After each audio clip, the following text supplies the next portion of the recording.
Johnny Dollar. Paul Peters, Johnny, at Western Indemnity Company. Oh, hiya, Paul. How's the weather out there in the City of the Angels? Johnny. Yeah? Can you come out here right away? What's up? Well, put it this way. How would you like to give some much-needed help in the race for outer space? Oh, well, if you mean take a ride in one of those experimental space capsules... No, I mean... Thanks, Paul, but I'll stay in the cheering section for a while. No, I mean put a stop to the trouble that's threatening to... But, Johnny, we have no proof. No proof at all. No proof of what? That these deaths were anything but accidental. That they weren't incidental to something much bigger. Paul... But if you can find out who's in back of them, who's in back of all this... Hey, look, will you start making sense? What? The race for outer space, remember? Yes, Johnny, and you know its importance. Yeah, and I take it some company, some client of yours has a hand in it. Yes. But they're having trouble. Yes. What? Because although there's no proof, I'm convinced, Johnny. Yeah? Well, come on, Paul. All right. Sabotage. Oh? Yes, Johnny. Sabotage.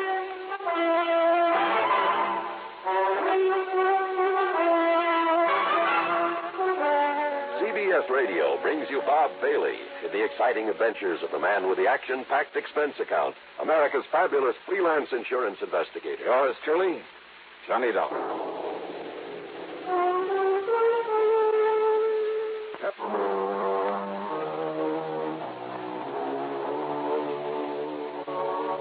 Expense account submitted by Special Investigator Johnny Dollar to the Western Indemnity Company, Los Angeles office. Following is an account of expenses incurred during my investigation of the Flask of Death matter.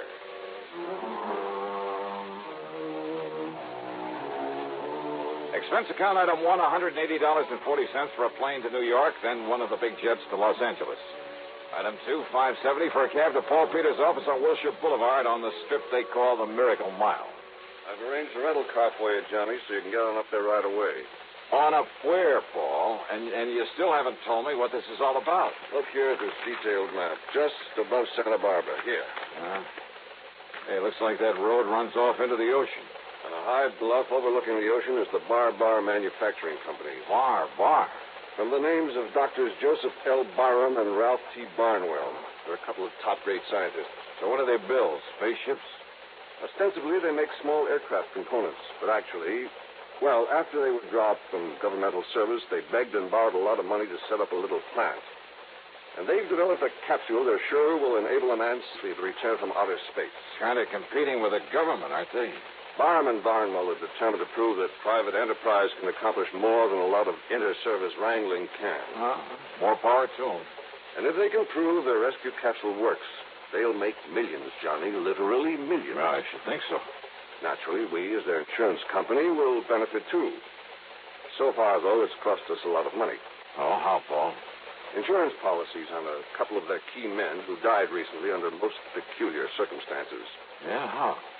During the testing of this device, but nobody seems to know exactly how or why those men died. Now, if you can find out for us... Yeah, well, I can try. Barham and Barnwell don't want you up there poking around, Johnny, but I've insisted on it, so they're expecting you. I see. So will you get on up there right away? Sure, why not?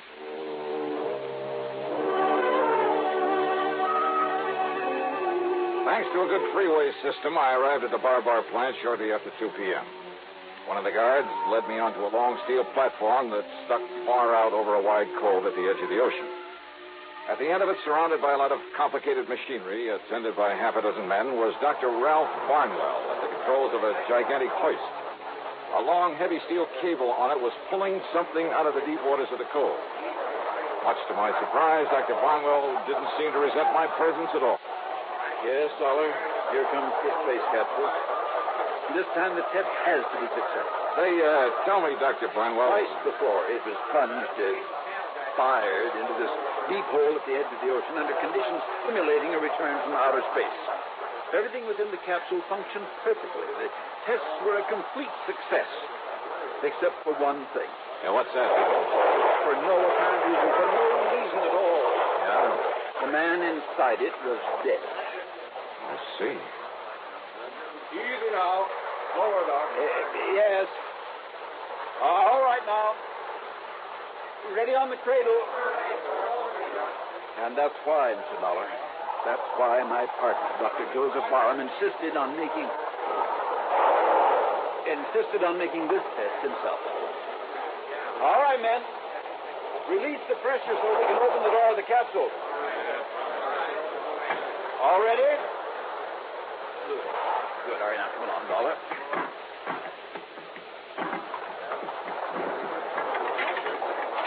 Open it up yourself, Doctor? Yes, I'll open it.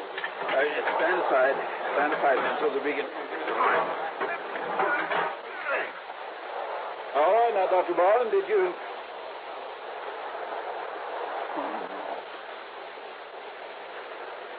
Joseph. Doctor. Like the others, sir.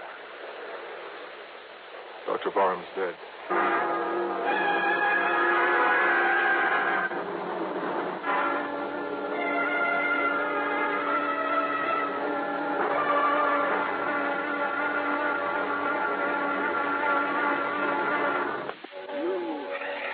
You saw it yourself, Dollar. There was nothing inside that capsule that could possibly have killed Joseph Barham.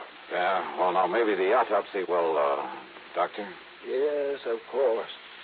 We'll have an autopsy, the same as we had on the other two men who died this way, but I know what the findings will be. What, sir? Asphyxiation. But I tell you, it's impossible. If the atmosphere inside it became insufficient or faulty for any reason at all, it would have shown up on the tape recordings that we so carefully checked over. And these young scientists we employed don't miss anything, Dollar. Well, what about a poisonous gas of some kind in there? Poisonous gas? Well, 3 of these in a row, Doctor. It looks kind of deliberate, doesn't it? The presence of any known poisonous gas would have been recorded, too. Any known poisonous gas? What? Well, isn't that what you said, Doctor? And with all the people in the world who'd like to see you fail with the rescue capsule, don't you think a few of them might be clever enough to make up something you couldn't spot? You're talking about some spy, that sort of nonsense? Is it nonsense? Nothing could be placed in that capsule without our knowing about it. You're pretty sure of all the people you have working here? Of course we are, as sure as we can be. Yeah? And what's more, if anything, any device had been placed in the capsule to release this poisonous gas you're talking about, we'd have discovered it when we opened the capsule. We'd have smelled traces of it. Well, maybe. And maybe it sounds wild, Doctor, but have you considered the possibility of the man himself in there releasing some kind of... Dr. Barham, a suicide? No. Good heavens, no. All right, how was a breathable atmosphere provided inside that thing? 2 oxygen tanks, primarily, and a minus-pressure tank system containing a CO2 absorption unit, plus, of course... Well, what's been done with the oxygen tanks that were aboard? Why, they've probably been returned to the storeroom where they can be made ready for the next test. You're not sure? I tell you, Dollar, the presence of any poisonous gas... Any known poisonous gas, remember? You know that rescue capsule inside and out, don't you? Every square inch.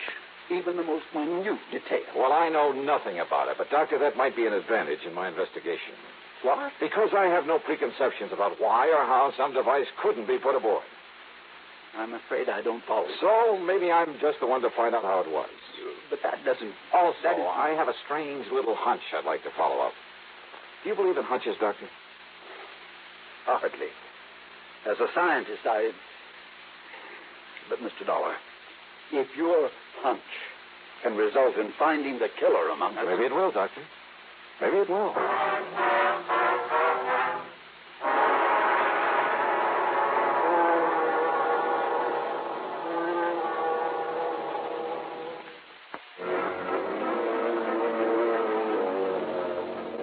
My hunch was a long shot, and I knew it. But my hunches usually pay off. Dr. Barnwell promised no interferences and gave me a pass that would get me by his security guards to any department or laboratory in the place. I talked with some of his bright young scientists and engineers and other technicians, not because I expected to get anything from them, and I didn't, but to hide my real purpose. Then I wandered into the storeroom where the oxygen cylinders were kept. I talked to a rather dull-witted character named Pete Prosser. Just about to empty out these here little oxy bottles and go home. Say, didn't I see you up there on the dock with Dr. Barnwell this afternoon, Mr. Dollar? Yeah, that's right, Pete.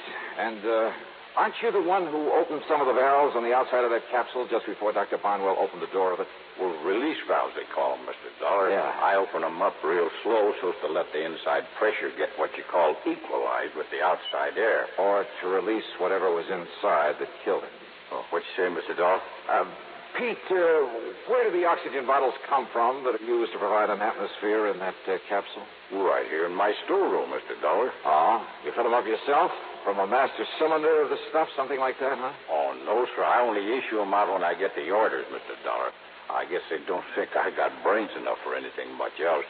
But I really have, Mr. Dollar. I got a lot of... Well, who does fill them up for use?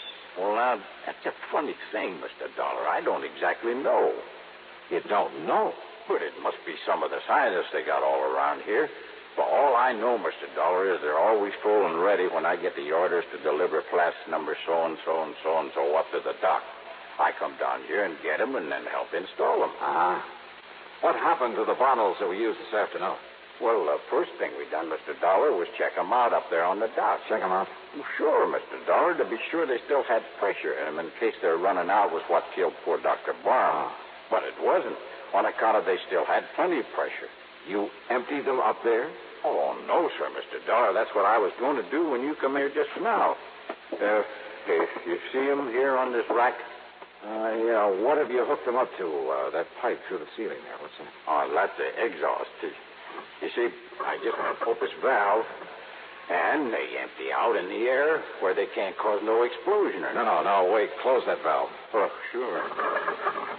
Only we can't fill them up fresh if we don't empty them first. Hey, Pete, well, listen, Pete. Yes, sir, Mr. Dollar. Well, I've kept you after hours, and I'm sorry for that. Oh, that's all right. So, why don't you run along and I'll take care of emptying these flasks for you, huh? Well, now, that's real nice of you, Mr. Yeah, Dollar. sure. I'll see you in the morning.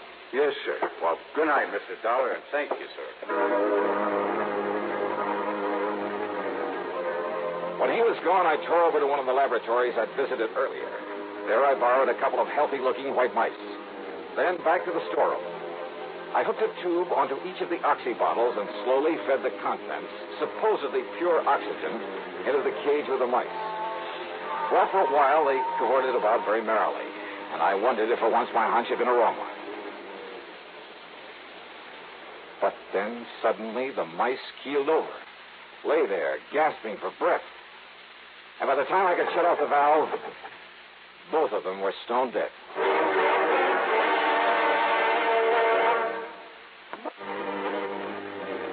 Now I knew how Dr. Barham and the others had been killed inside the space rescue capsule. But by whom? And more important at the moment, why? And then I remembered the old Latin phrase, cui bono, who benefits? And the answer came so easily I could have kicked myself. But how to prove all this? Well, maybe if I took the lethal oxygen tanks up to Dr. Barnwell's office and... maybe there was a better way. Yeah, a little less dangerous.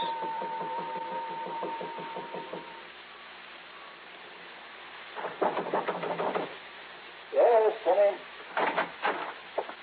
Oh, come in, Mr. Dollar. Hi, Doctor. Well, as long as you're still around, why don't we have dinner together? What's that you have there? Oh, it's just one of the oxygen bottles that was taken off the rescue capsule this afternoon. Yeah, I'll fit it here by the door. May I ask why? Well, because I think the valve has developed a leak, and I just thought you ought to know about it. The valve? It leaks? Sure. Did you hear it? Yes. Yes, well, then we'd best get it out of here. Oh, no, that's all right. Sit down, Doctor. I want to talk with you. Yes, but a lot of additional oxygen in here. If you were to forget and light a cigarette, light a match. I won't forget. Probably wouldn't do a thing anyway. Now, Mr. You know, in spite of your nice reception, I understand you didn't want me to come up here and poke around. Well, I'm sorry if you got that impression. It's probably because Dr. Barham and I thought that... You and Barham got out of government service, didn't you? Why, yes, we did, because we... Because the security boys found out some things about you they didn't like? I know, that's ridiculous. Doctor, I'm not going to beat around the bush any longer. I should have known there was something phony about your ordering the pressure released in that capsule before you'd opened it up this afternoon. What? It was really to dissipate the poison gas in it, wasn't it? What poison gas? Mr. Dollar, I told you my opinion of your poison gas theory earlier. But now about this flask of oxygen you Doctor, offered. now that the capsule works, it's worth millions, isn't it? Works. By killing 3 good men? The first 2, I suspect, were to convince everybody it was accidental. What? Sure. So nobody'd be suspicious when Dr. Barham... Dollar. Yeah. Leaving everything to you immediately. What is this nonsense? And listen, about this leaky bottle of oxygen... Well, now, why get so upset about it? I'm not upset. Then sit down. No, Doctor, I said sit down. What do you mean? Gun? Yes, sir, that's right. Now move over so I can call the police to come and pick you up for murder. No, you can't prove it. And listen to me. Well? Listen, we must get out of here quickly. Oh, I'm in no hurry. Now, Dr. Barnwell... Listen, that flask there by the door leaking the gas in here. I thought it was harmless oxygen. It is. Of course it is. Only just... Please, let me out of Doctor, here. you try to move and I'll pull this trigger so help. But that gas... That hydrogen oxygen gas. Oh, is that what you really put in that harmless-looking little flask? Yes. The same slow-acting gas you used to kill your partner and the other 2, huh? Yes. Then you admit it, huh? Yes, I killed him. I killed Barron to get the plant for myself.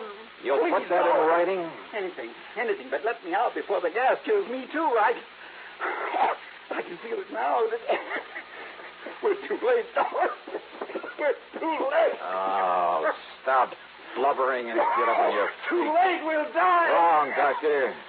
This flask isn't one of those out of the capsule. What? No. I pulled this one off the shelf. All it holds is pure oxygen. I hope.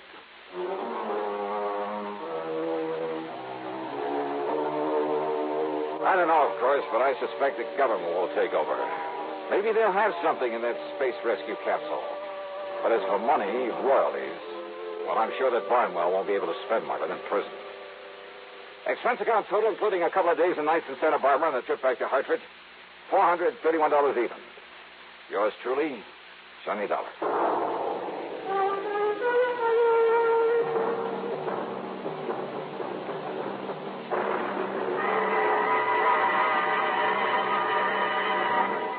A story that's called The Wholly Unexpected Matter.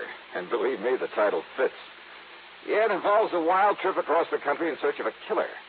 A killer who just happens to be looking for me. Who apparently knows more about my plans and where I'm going than I do myself. All of which leads up to a really unexpected twist at the end of the yarn. I think you'll like this one. Like it a lot. So join us, won't you? Yours truly, Johnny Dollar.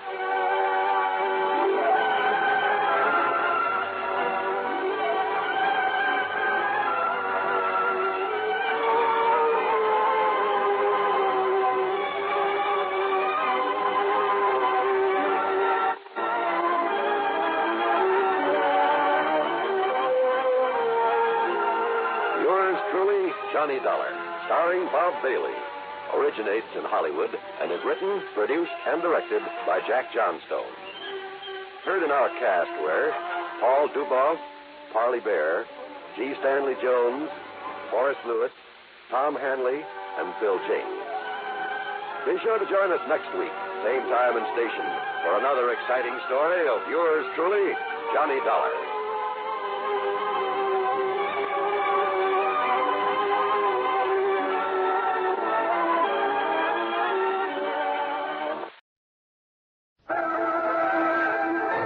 Hollywood. It's time now for Johnny Dollar. George Reed here. Well, good morning, George. Bad morning, Johnny. What's the matter? You remember Jediah Gillis? Eccentric old man loves animals? Sure. Well, for the second time, he's talked us into issuing a special coverage policy on an item he wanted insured. And for the second time, it's disappeared, huh? Right. I hope it's not another singing mouse. I'm afraid it's something worse. An articulate canine. I take it a what? Dog, Johnny. And I take it a You mean a talking dog? Yep. Oh, no.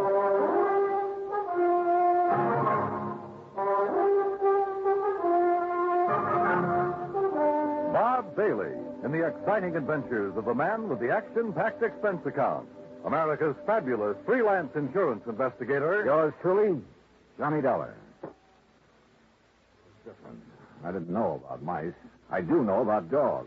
And I've never heard one yet that could say anything but rough. Well, maybe you haven't, but Michael Murphy has. Michael Murphy? Iron Mike Murphy, vice president of Milford Steel. Oh, what's he got to do with this? Well, he's the former owner of the articulating canine. Gillis bought the dog from him? According to this application, he did. When did it happen? Oh, about 3 weeks ago. First I heard of it was when Gillis called from New York asking for the coverage. How much insurance does he have on the critter? The maximum we'd allow, $7,500. 75. Oh, no, George. That's hardly worth my time. I can't make any commission from a small policy like that.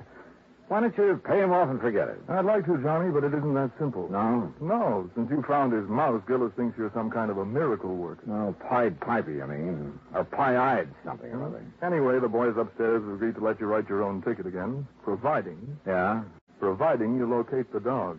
Or in the event you don't, you pacify Gillis. Keep him happy so that he doesn't cancel his other policy. And if I can't do either? Then you wind up with your regular commission and expense account, which our auditors will check and double-check. A real sucker bet. But okay, George, you've got yourself a deal. Expense account item 2, 85 cents, cab fare back to my apartment. Item 3, $26, transportation Hartford to New York City, including cab fare to the Statler Hotel. By the time I checked in, changed my shirt, it was 8:30. I picked up the phone and called the number George Reed had given me.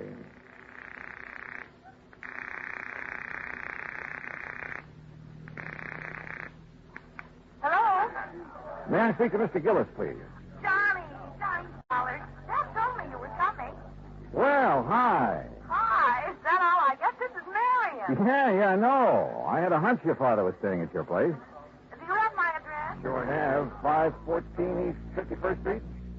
Apartment 4C. Oh, yeah. Now, you get right over here before everyone leaves. Everyone? Who all's there? Well, just friends. It's a celebration. What kind? I'll tell you when you get here. Now, hurry. Right. Expense account item 4, $1.70, taxi from the Statler to the East 51st Street address. The entrance to the building faced toward Beekman Place, and one side of it looked out over the East River. I could hear the noise from apartment 4C before I stepped off the elevator. Marion had a good many friends, which figured because of her blonde hair, gray eyes, and a few other... Well, yeah. I pressed the buzzer and waited.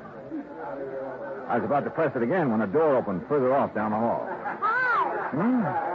Oh, Marion. Here, Johnny. I hope you don't mind sneaking in through the kitchen. But Dad made it very clear that he wants to see you now and alone. Alone? With that mob in there? He's waiting for you in the den. It's this way. How've you been? Oh, fine, just fine. Sounds like quite a party. It is.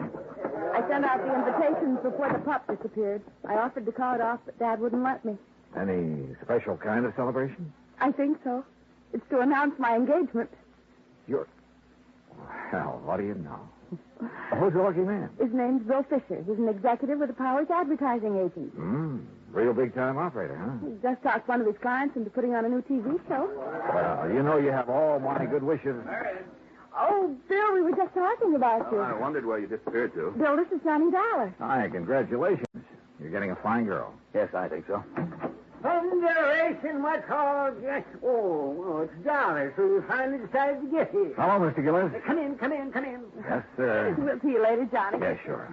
Yeah, you ready to go to work? Yes, sir, whenever you are. Whenever I am. You're the one's getting paid to be a detective. Well, I can't do my job without your cooperation, Mr. Gillis. Well, what do you want me to do? Answer a couple of questions. Well, didn't that sweet pea of an agent tell you all you need to know? Well, he couldn't. He didn't know anything except that a dog you have insured. A dog? A dog, you say? Is that what you call her? Why, you miserable, cold-hearted... A dog. Well, isn't that what you've lost, Mr. Gillis? No! And don't you ever let me hear you calling that... She's a little lady. If you must refer to the type of being she is, well, she's a canine. Okay. Do you mind telling me under what circumstances the canine disappeared? I wouldn't mind at all. And please call her Ming Toy. Beg your pardon? Ming Toy, that's her name. Ming Toy Murphy. What's the matter, you dog? Are you deaf? No. Isn't that kind of an unusual name for a canine? Oh, you think so? Shows how stupid you are. She's a Chinese. Chinese? Yes, a Pekingese. A Pekingese.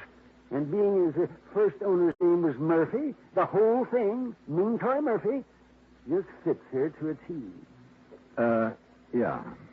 Now, exactly when did you notice Ming Toy was missing? Oh, since we got back from breakfast, you see, I'd left Ming Toy in here, locked up safe and sound, but when we got back, the door was standing open. The front door? No, not to this door. And Ming Toy was gone? Of course she was gone. That's what all this fuss is about. But the front apartment door was closed. It was, and if somebody's come in here and stolen her, they'd have had sense enough to close the front door when they left. You're, for sure somebody did steal it. I don't know what to think. All I know is Ming Toy missing. Canine animals like her don't grow on trees. Oh, well, you mean because of her, special talent? Well, now you're getting it, my boy, yes. Because she can talk. Oh, now, Mr. Gillis, can you honestly say you heard her speak? Speak, well, man, all dogs can speak. But Ming Toy talks. Just like a human being, I suppose. Yeah, I see you don't believe me. Well, you just march yourself over here to this tape recorder.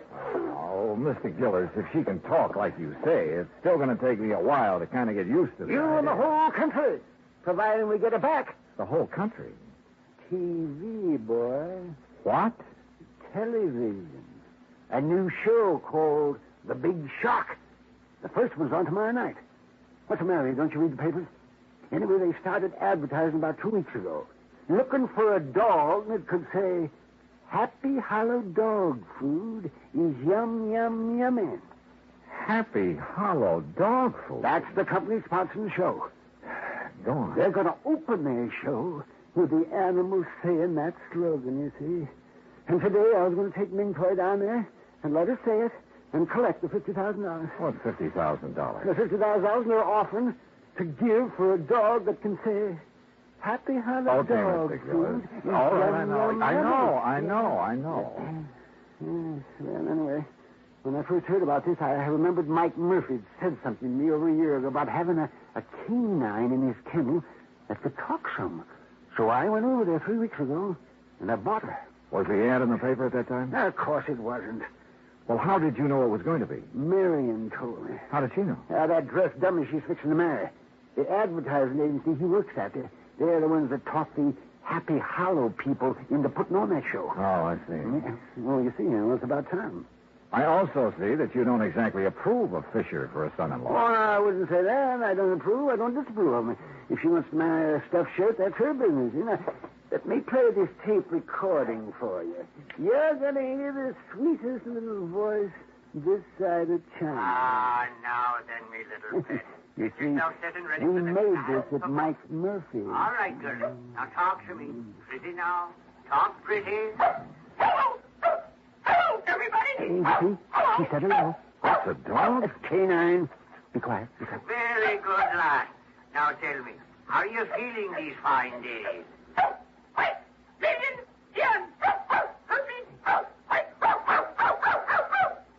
Hey, what happened? She saw a cat. What do you think? Oh. You still doubt she can talk, Nello? I think I'd like to see it with my own eyes.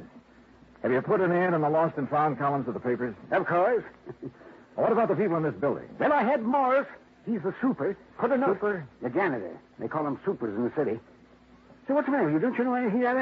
I had to put a notice in each apartment telling them to be on the lookout for her. But so far, nobody said a word. And naturally, they wouldn't because she's not around here. She's been stolen. Oh, now, look, why would anyone want to steal her? They couldn't put stolen property on TV. Maybe it could have been somebody doing it for spite. Like who? Yes, like Iron Mike Murphy. That's who. He's been saying nasty things to me, claiming I cheated him out of Ming Toy. Well, did you? Of course I did. Mr. Gillis, is there any other possible way she could have gotten out of this room? Well, now, there's several... Oh, no. Huh? No, it hurts me just to think about it. Oh, dear. That window. Window? Yes. Oh, dear. Was that open yesterday morning? Yes, it was open. I forgot to close it. Oh, dear. Well, what's down below there? Nothing but the East River. I continued questioning him, making sure he'd given me all the facts. Then, after promising to take him along when I visited Iron Mike Murphy, I said goodnight and left. Expense account item 5, $1.70 for a cab back to my hotel. The next morning, I called Murphy and wangled an invitation to his Long Island home. At exactly 9 o'clock, I was in front of the Gillis apartment. Hey, Mister. Yeah? You looking for Mr. Gillis? No, Mr. Gillis. You seen him? Sure. When they go out for their breakfast. Oh, yeah, I see. Do you pick up the trash and garbage from the apartments every morning? That's my job, senor. Well, what time do you usually hit this floor? The same time as now, about 9 o'clock. Do the Gillises go out for breakfast every morning at this time? Almost every morning. What about day before yesterday? When the little one disappeared, see, it was the same hour. Uh-huh. Tell me, Morris, do you remember seeing anyone on this floor that morning? You know one who did not have a business here? But there was someone? See. Near the Gillis apartment? Where you stand, waiting at the meeting. Well, who was it, you know? Oh, no, I don't know his name. Yeah. He's such a nice gentleman, and he carried what I know was another present for Mr. Gillis. I told him they were out for their breakfast, and he went away. You still haven't told me who it was, Morris. My heavens, senor. Who else would bring Mr. Gillis such a pretty box or such a beautiful gift? Who else but the gentleman she's soon to marry?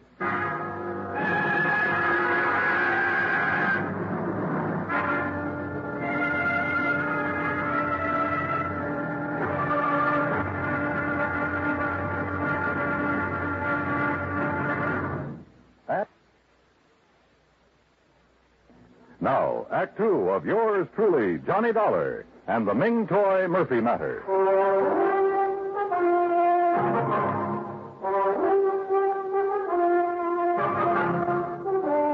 People in love usually keep odd hours, so I wasn't surprised that Morris, the janitor, had seen Marion Gillis's fiancée outside the apartment the morning the dog, canine, had disappeared. I thanked Morris for his help, went back downstairs to my cab, where I saw the Gillises walking toward me from First Avenue. Morning, Dollar. Hi, John. Morning. Sorry we're late. Got to gabbing over that second cup of coffee. Better not let your doctor hear you say that. No, Marion, be still. Well, you ready, Dollar? Ready and waiting, Mr. Gillis. And then let's go.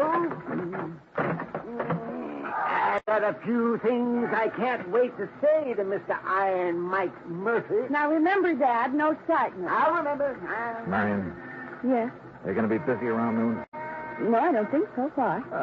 Just thought we might have lunch together. 21? Anywhere you like. Say 12:30? Perfect. See you then. According to Mr. Gillis, Iron Mike Murphy didn't know that Ming Toy was missing, so it was going to be interesting to see his reactions when we told him. The Murphy home was spread across a couple of acres near Great Neck. The main house was a large two-story brick affair with a tack room, swimming pool, and the kennels behind it. For Iron Mike pursued his hobby of raising Pekingese dogs. We found Murphy at the kennel. Well, Gillis, you lying, thieving devil. You hold your tongue, Mike. What are you doing out here anyway? I came along to help Mr. Dollar. He doesn't know you like I do, so he wouldn't be able to tell when you're lying like I can. I suppose you think that's funny. Dollar, you know what this man did to me? He stole a wonderful little dog right out from under me nose. And you stole her back. Oh, what do you mean by that? You know what I mean. The day after you called me on the phone, you saw that ad in the paper. Well, the next day, somebody stole Ming Toy. And I'm sure it was you, you shanty Irishman. Why, you dirty-minded evil old man. I've half a mind to take a horsewhip to you for saying such a thing. Oh, you deny it, eh? Of course I deny it. And you say it again, I'll deny it with me fist. Oh, is that so? Well, I whipped you when you were in the steel mills, and I can whip you now. Look out, fella. Oh, Mr. Gillis, remember what your daughter said. Defend yourself, Murphy. Mr. Gillis. Bring yourself at me, Gillis. Taxi. Mr. Gillis, please, Mr. Murphy. Here I come. Justice triumph. Ow. Hey, driver, over here.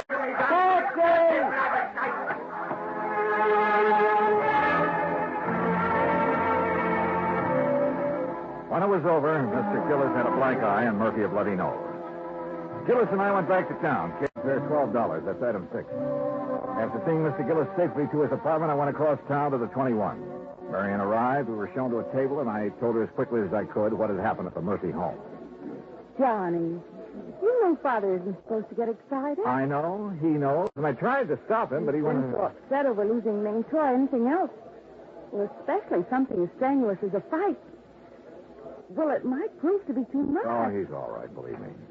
Well, I'll call him in a few minutes to be sure. Marion, this morning while I was waiting for you to come back from breakfast, I had a talk with Morris, the super at your apartment. No? Yeah, he... Marion, darling. Oh, Bill, I told Bill to join us, Johnny. I hope you don't mind.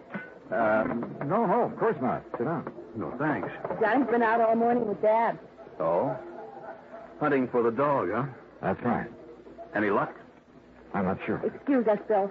But what does Morris have to say, Johnny? Oh, it wasn't important. Don't try lying to me, Johnny Dollar. I know you too well. Now, you tell us what Morris have to say. Bill, the morning the dog disappeared, you were at Marion's apartment, weren't you? Of course he wasn't. Bill? Day before yesterday? No.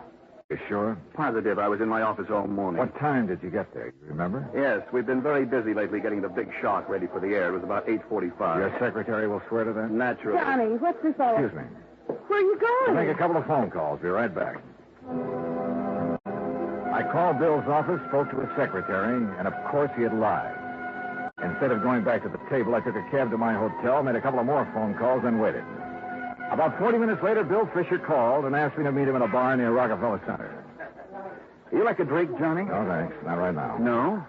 I figured you'd be thirsty. You've been such a busy little boy. What do you mean? You know what I mean. Calling my secretary, then calling the Happy Hollow people to find out whose idea it was to advertise offering $50,000 for a talking dog. Oh, I wouldn't be ashamed of having that idea if I were you. It's a good one. Except for one thing.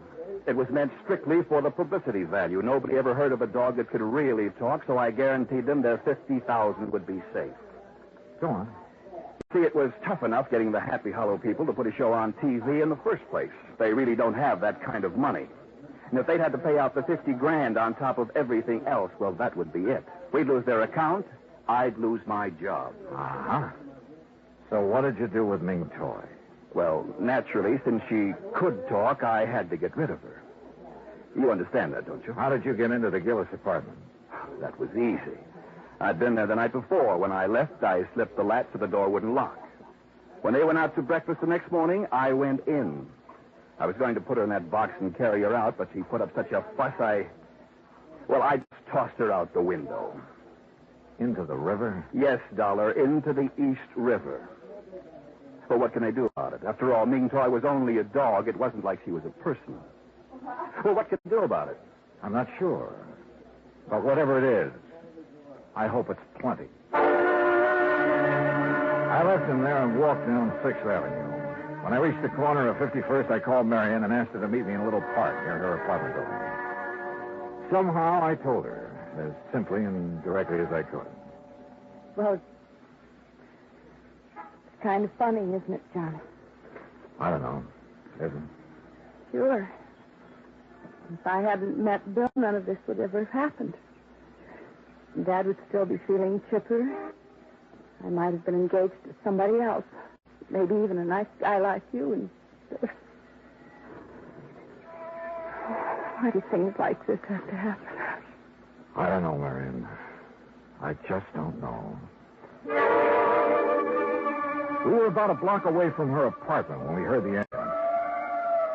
We watched her turn into 51st Street, then stop. Then we were running. Johnny, it's Dad. I know it. No, you don't know any such thing. Oh. All right, folks, all right. Now keep back. Give the men room to work. Johnny, they're not going into the building. No. They're doing something out there in the middle of the street. Officer, what's happened? It sounds like a little girl's caught down there under the street. Under the street? Yeah, lady, in the drain pipe that goes down to the river. Are you sure it's a little girl and not a dog? You kidding? Dogs can't talk like that. Like what? Well, it sounds like she's trying to say something about a dog food being yum, yummy. Get your fire, Marion. Yes, oh, yes. Excuse me. Hey, come back here. I joined the power and water men who had lifted up a manhole cover and put down a ladder.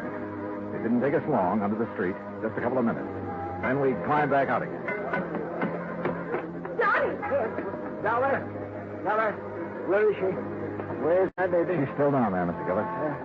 You left her. Dollar, she's not. No, sir, she's fine. Then why didn't you bring her back? Well, maybe you better look for yourself, Mr. Gillis. All right, I'll do just that. Dad, you can't. You just try stopping me, will? Come on, Dollar. Come on. Candy. Careful now, Mr. Gillis. Here. Watch your step here. Don't you worry about me. You just look out for yourself. Yes, sir, I am.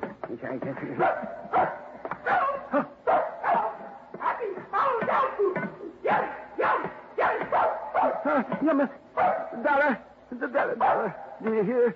She's saying happy horrid dog food. Yes, sir. By George, boy. Here, let me down here. Where is she? Where's my little sweetheart? This way, Mr. Gillis. Hello, you little rascal, you. Yummy. Careful now, Mr. Gillis. She's under this water pipe. This one right here. Yes, sir. You'll have to stoop down to see her. What's that mooing sound, Dollar? Chew. Well, I'll be jigs with it. Puppies, Dollar. Yes, sir. 6 of them. Yes, well, that little rascal. Puppies. So that's why she disappeared, huh? To have her family. She called me Papa. Papa? Well, you naughty little girl. By golly. Papa. Well, say, by golly. Well, who'd have thought? I guess Ming Toy did, sir. Yes, he must have. Yes, indeed. Oh, Papa. Look, Johnny. I'm a grandfather.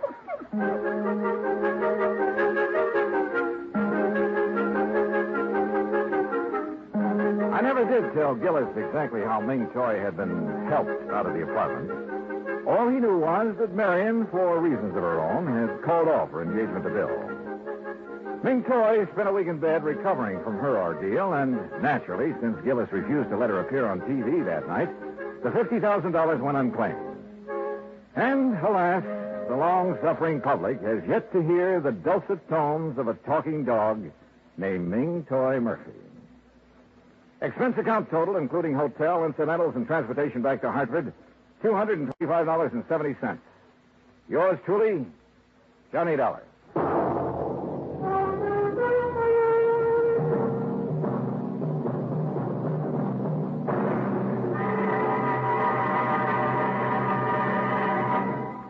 Now, here is our star to tell you about next week's story. Next week, a vessel that was lost at sea suddenly turns up, thanks to the true love of my gay young life. Join us, won't you? Yours truly, Johnny Dollar.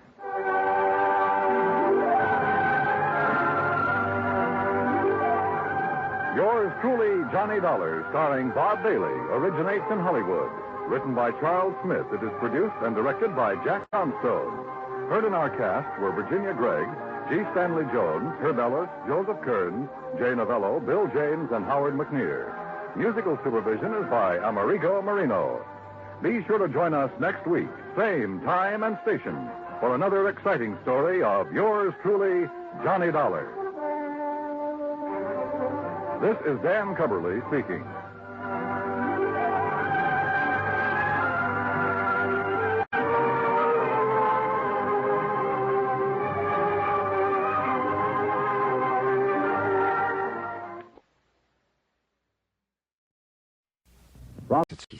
It's time now for Johnny Dollar.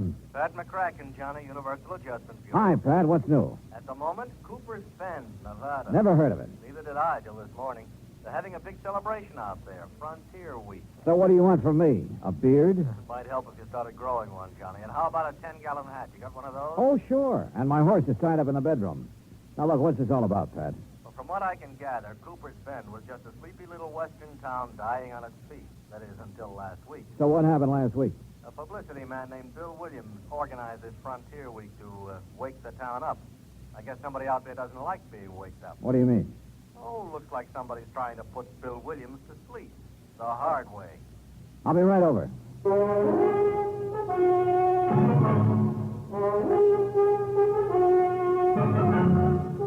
Bob Bailey in the exciting adventures of the man with the action-packed expense account America's fabulous freelance insurance investigator. Yours truly, Johnny Dollar.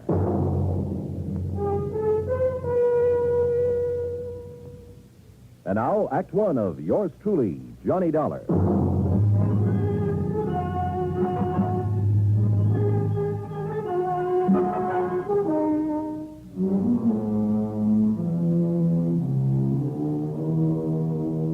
Expense account submitted by Special Investigator Johnny Dollar to the Home Office, Universal Adjustment Bureau, Hartford, Connecticut.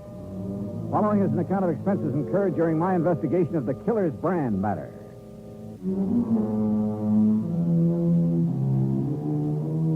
Expense account item 1, $1.20, cab fare from my apartment to the office of Universal Adjustment Bureau. Pat McCracken was waiting for me. Not too much to go on, actually, Johnny, but I figure it's worth your taking a trip out to Cooper's Bend to see what's what. One of the companies we represent has a hefty policy on Bill Williams' life. Who is this Bill Williams? What's he do? Little of this, little of that, I guess. Sort of a fly-by-night type. Freelance publicity, that sort of thing. Now, you suggested over the phone that there'd been an attempt on his life out there. Well, at least somebody took a shot at him. Oh? You have any idea who? No. That's what I want you to find out. Could have been an accident, Pat. Maybe somebody got carried away during one of the at celebrations. 2 o'clock in the morning, Johnny. Even during Frontier Week, people in Cooper's Bend don't stay up that late. Okay. Where do I find Williams? There's only one hotel. You look for him there. And, Johnny? Yeah? Watch yourself. Some of those characters out there can shoot pretty straight. And one of them is pretty riled up about something. Shoot straight. He missed Williams, didn't he? Oh, yeah. The first time. Expense account item 2, $187.50, incidentals and transportation by plane and a rented car to Cooper's Bend, Nevada. The town was baking in the sun when I arrived in the middle of the afternoon. Aside from the fact that there were cars parked on the main street instead of a string of horses, the place could have easily passed as a set for a Western movie. A saloon, a general store, one weather-beaten hotel, the works. I kept wanting to go around behind the buildings to see if they were real. There was even a big horse trough in front of the hotel. I stopped for a moment to take a look at it, and that was my first mistake. Suddenly, I heard a crowd bearing down on me. Come on, let's get him. Hey, look at him, a real dude. I'll lay off him. This is kid stuff. What do you mean, lay off of him? You know the Frontier Week rule. Hey, look, what's this all about? Come on, mister, off with your shirt. My shirt? Now, just a minute. The rules, partner. Anybody on the street without a 10-gallon hat during Frontier Week gets sunk in the horse trough. Yeah, well, look, I just got into town. How am I supposed to know the rules? Well, this is one good way of finding them out, stranger. Anybody want to sell me a 10-gallon hat quick? Too late, buddy. Well, he's got a sense of humor anyway. Come on, I'll help you off with your shirt, stranger. Okay. That's it. Now, just take it easy, partner. Take it easy. Welcome to Frontier Week, partner. Oh, thanks. Thanks a lot.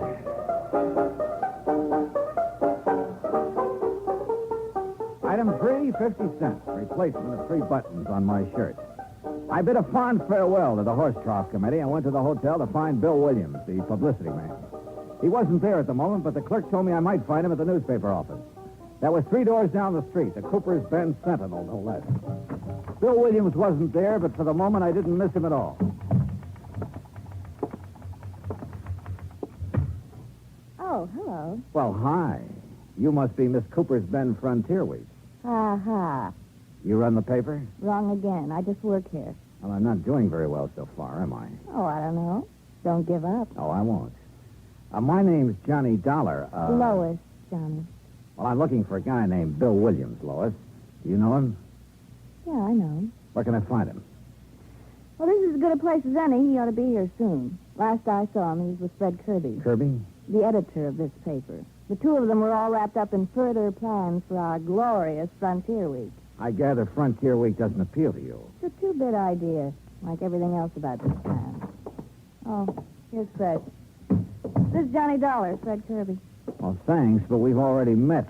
Mr. Kirby was one of the boys who helped me take a swim in the horse trough a couple of minutes ago. All in fun, Mr. Dollar. Part of Frontier Week. Yeah, sure. Kirby, I'm looking for Bill Williams. Oh, he's out making some final arrangements for the rodeo this afternoon. He ought to be back in a few minutes. Okay. Any place I can get a cup of coffee while I'm waiting? Oh, sure. 4 doors down the street. You can't miss it. I'll show you where it is, Johnny. Fine, thanks. I thought you had some work to get out, Lois. It'll keep. You don't mind, do you, Fred? Oh, no, of course not. I'll take your time.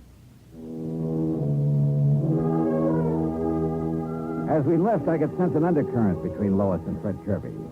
And I could see his point. Matter of fact, though, undercurrent was too mild a word for Lois. Item 3, 20 cents. Coffee for Lois and me. You going to be in town long, Johnny? Oh, it depends. How long does Frontier Week last? This is the last day. Oh. Rodeo this afternoon, dance tonight. That ends it. Then the town goes back to sleep, huh? Probably. I won't be here to watch it, though. Oh, where are you going? Away. As far away as I can get. Come on. For good. Well, how about your job? You mean the paper? That's a job? I think I can get along without it. How about the editor? Can he get along without you? Fred Kirby? Sure, why not? I don't know. I thought he Where depended... you been, Lois? I've been looking for you. Having a cup of coffee, obviously. This is Johnny Dollar, Dan. Dan Biggers, Johnny. Owns a ranch near here. Darling? Hi.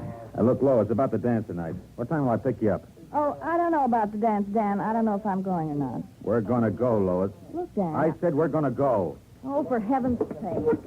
Thanks for the coffee, John. Lois! You know, Biggers, if you don't mind my saying so, that approach doesn't seem to go over so well with her. Yeah? Well, I do mind your saying so. I don't need any advice from you. Okay. And just for the record, Lois and I are engaged. Oh, congratulations. Don't get funny with me. Oh, now, easy, Biggers. Simmer down. You simmer down, Dollar. What do you mean? I mean, stay away from Lois. Are you kidding? So I bought her a cup of coffee. Anything wrong with that? You heard me. Stay away from her. One thing about Lois, she sure had the knack of stirring people up. The news that she was engaged to Biggers was quite a surprise, though, and I wondered if she was as eager about it as he was. If so, she didn't show it. But all of this wasn't getting my job done, which was to find out who'd made the attempt on Bill Williams' life. I went back to the newspaper office, and pretty soon he came in. He turned out to be the gent who'd supervised my dunking in the horse trough. Well, you're probably not feeling very kindly toward me at the moment, Dollar. Why not? You come all the way out here to protect me and get thrown in the trough right off the bat. I didn't know who you were. Look, you better get yourself a 10-gallon hat so it won't happen again. Don't worry, I'm going to. As I understand it, Williams, this Frontier Week was your idea. Yeah. Yeah, I was driving through here on my way to Frisco a few weeks ago. The town was dead on its feet, but I could see the possibilities of waking it up. So I cooked up this scheme. The town went for it. How come you were so interested in waking the town up? For the dough. What else? I get 10% of the gross on the rodeo, dance, and other celebrations. I figured to get close to 1,000 out of it, and frankly, I can use the money. I see. Well, how about this attempt on your life? Come on. Out back, I'll show you. Show me what? My car. There it is. Take a look at the windshield. Yeah. Bullet hole. Mm-hmm. How did it happen? I was driving along the road just outside of town the other night, and all of a sudden, whammo. And I got a pretty good idea who did it. Oh. The rancher, Dan Biggers. Oh? Why? I smiled at Lloyd. Oh, now look. Touchy as big as is about Lois, that's not enough reason for Oh, him. wait. She smiled back at me. Is that all there was to it? Of course it was. You think I'm crazy or something? The trigger-happy Biggers is so jealous of her he can't see straight. I'm not stupid enough to get mixed up in anything like that. Yeah, he's jealous, all right. Lois and I worked together at the newspaper office on some of the publicity for Frontier Week. Biggers didn't like that. Speaking of the newspaper, do you know the editor very well? Oh, Fred Kirby? I met him when I first came here, is all. Why? He's been keeping an eye on us through the window ever since we've been standing here. Oh? You think he might be interested in Lois? It wouldn't surprise me. He makes that job of hers on the paper pretty easy for her. After all, it wouldn't be hard to be interested in Lois. No, I'm sure it wouldn't. Well, you'd better quit driving around the roads at night, Williams. Don't worry. Ever since it happened, I've been staying right here in town at night with the bright lights. I think I'm home free now anyway. Yeah? The dance tonight winds up Frontier Week. Tomorrow noon, I get my share of the dough, and then I'm leaving. Yeah, Lois mentioned something about leaving town then, too. Yeah, she used to make noises about leaving when we were working together. I doubt if she means it, though. I think she's just trying to get Biggers riled up. That isn't hard. Now, wait a minute. Remember now, she said it once in the office when Fred Kirby was around. What was his reaction? He didn't say anything at all, but he gave her a real funny look. I see. Well, I got to go make the final arrangements for the dance tonight. You going to be there? Oh, yeah. In the meantime, Williams, better keep your eyes open. Don't worry. Since that attempt on my life, I've sprouted eyes in the back of my head. Oh, and speaking of head... Yeah? You better get yourself a 10-gallon hat.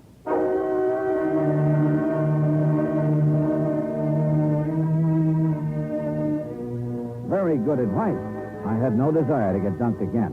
I started across the street toward the general store, then realized my mistake. There was the reception committee again at the horse shop. I had to get to that store fast. I almost made it, too. Steady, fellas. Oh, well. Expense, item 6, $15 for a too late 10-gallon hat.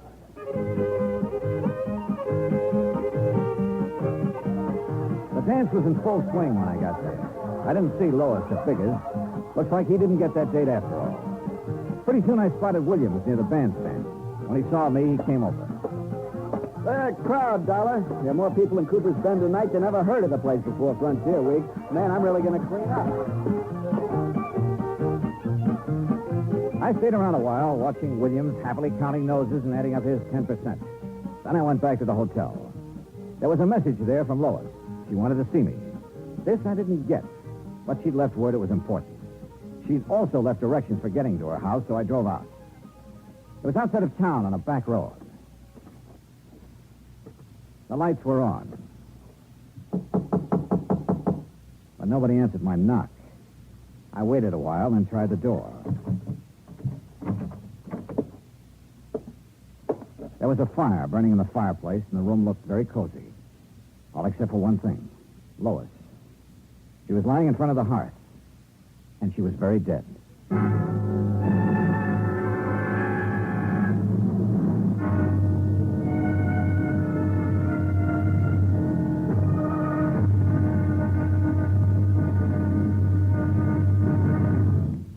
Act 2 of yours truly, Johnny Dollar, in a moment. For a long time, people have been saying that the Earth is shrinking because transportation is getting faster and faster. And because this is true, people are getting closer, too.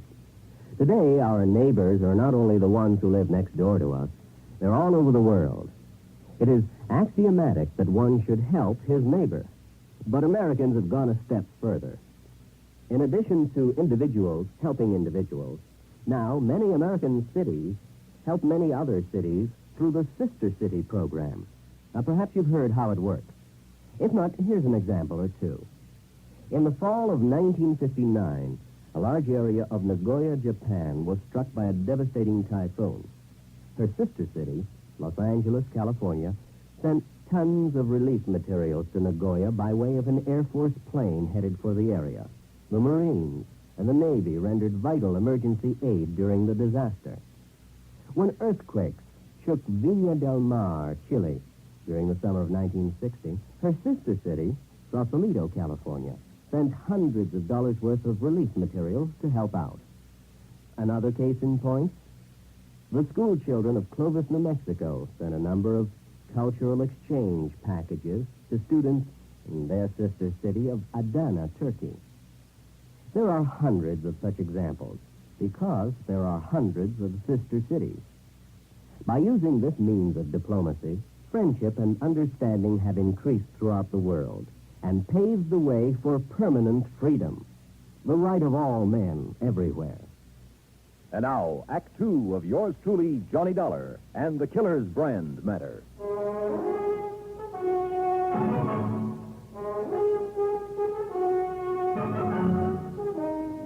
Lois, dead, lying on the floor of her living room in front of the fireplace.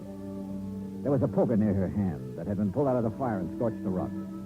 At first, that's what I thought she'd been hit with. But then I took a closer look and could see she'd struck her head on the hearth. There were signs of a struggle in the room. Then, suddenly, I heard a noise outside. I ducked into the next room, found a side door, and eased outside. I listened. Nothing. Then I heard the car.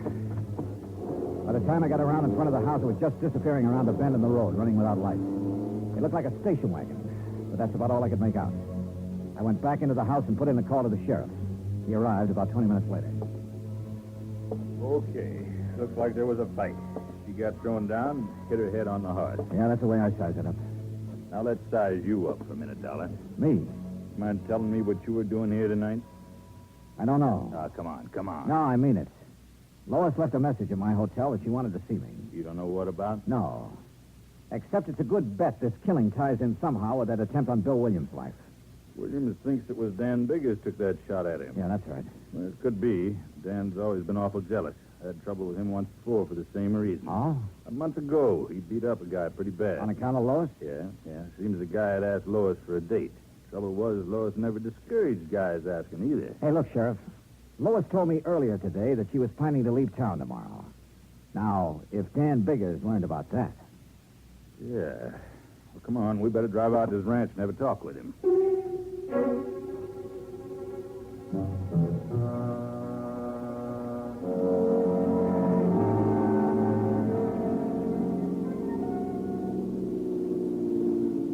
There's the gate, Johnny. Ranch house is up on the rise. Yeah. No lights on up there. You think Dan might have cleared out? Hey, came from that clump of brush over there. Hold it right where you are, Sheriff. I've got you covered. Now, don't be a fool, Dan. You drop that gun and come out of there. I said hold it. Came to take me in, huh? Well, I'm not going just now, Sheriff. Look, Dan. First, I'm going to find out who killed Lois and take care of him. Then you can question me all you want. Very interesting you should know about the killing already, Dan. I can think of one reason you might. Guess again, Dollar. I was in town when the call came in. One of the deputies told me about it. I figure it differently, Dan. You found out Lois was going to leave town tomorrow. Lois, leave? You're crazy. That's what she told me. He'd never do that. He'd never leave me. You tried to stop her. She grabbed a poker and swung at you. You threw her down on the hearth. That's a lie, you hear me? Dan, you're acting like a fool. Now give me that gun. I'm not coming in now, Sheriff. I can put these shots where I want to. Don't make me put them in you. Okay, Dan. You got the drop on us now, but I'm coming back. And I'm going to take you one way or another.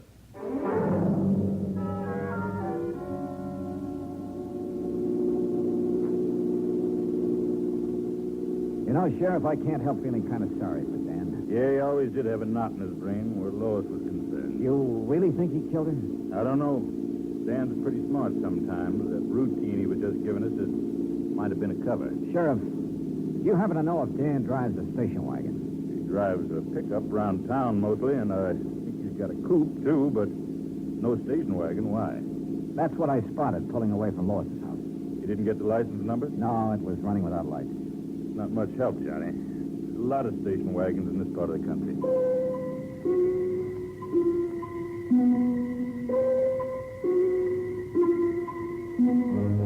Expense account item 8, $1, 2 drinks for me, while I tried to put some pieces together. However much I shifted them around, they still seemed to add up to Dan Biggers. But somehow I wasn't convinced. If he was the killer, why hadn't he taken off? Of course, maybe he figured he couldn't very well leave his ranch. So I went round and round again and ended up nowhere. I started thinking of other possibilities. Bill Williams, for instance. I'd seen him at the dance, but he could have left for half an hour and nobody'd have missed him in the crowd. But why? I couldn't figure any motive for him. And then I thought of Fred Kirby, the editor. Yeah, he might be worth talking to. So I went to the newspaper office. Kirby and Bill Williams were there. Any idea who killed her, Johnny? I don't know, Williams. That's what I want to talk to the two of you about. I'll bet anything it was Dan Biggers. What makes you so sure, Kirby? You saw him around Lois. You know the way he was. Question is, if he did it, why? Lois said she was leaving. Maybe he couldn't stand the idea. He claims he didn't know she was planning to leave. That's a lie. Oh, is it? I heard her tell him once right here in this office. You know, it's quite a coincidence. What's that? Lois was going to leave town tomorrow, Williams. So were you. You weren't by any chance going to leave together now, were you? Now, look, G-Man, I told you there was nothing between us. You think I'm a jerk to go fooling around with her knowing what Biggers was like? Sure, she kidded me about, what was it, Kirby? Hitching a ride to Frisco with me? Yeah, here in the office once. Williams just laughed it off, and that's all there was to it. Hey, wait a minute. If Biggers happened to hear about it... Yeah, maybe. No, Dollar. I was smart enough not to get involved with her. Matter of fact, I guess I'm one of the few guys in town who can make that statement. Hey, you don't have to talk that way about her. I'm sorry. I guess I'm tired. There we go, turn in. I'll see you in the morning, Dollar. You'll be around, huh? Yeah, to pick up my money. Night. You know, Kirby, you're trying pretty hard to pin this on Dan Biggers. Why? Because I think he did it. He didn't want Lois to leave. There's someone else didn't want her to leave either. Who? You. What? You've been carrying the torch for Lois quite a while, haven't you? What's that got to do with it? What business is it of yours? I think it all ties in. Well, I didn't kill her if that's what you're You thinking. drive a station wagon, don't you? So what? After I discovered her body, I spotted a station wagon leaving her house. But a lot of guys drive station wagons around here. I wasn't near her place. I didn't use the wagon at all tonight. You're lying. Now, look, Come on, open up, Kirby. Well, Okay, Dollar. I drove out to her place to try to talk her out of leaving. Go on. Well, that's all there is. When I got there, I changed my mind and came back to town. Sure. I didn't go inside, Dollar. I didn't kill her. I swear it.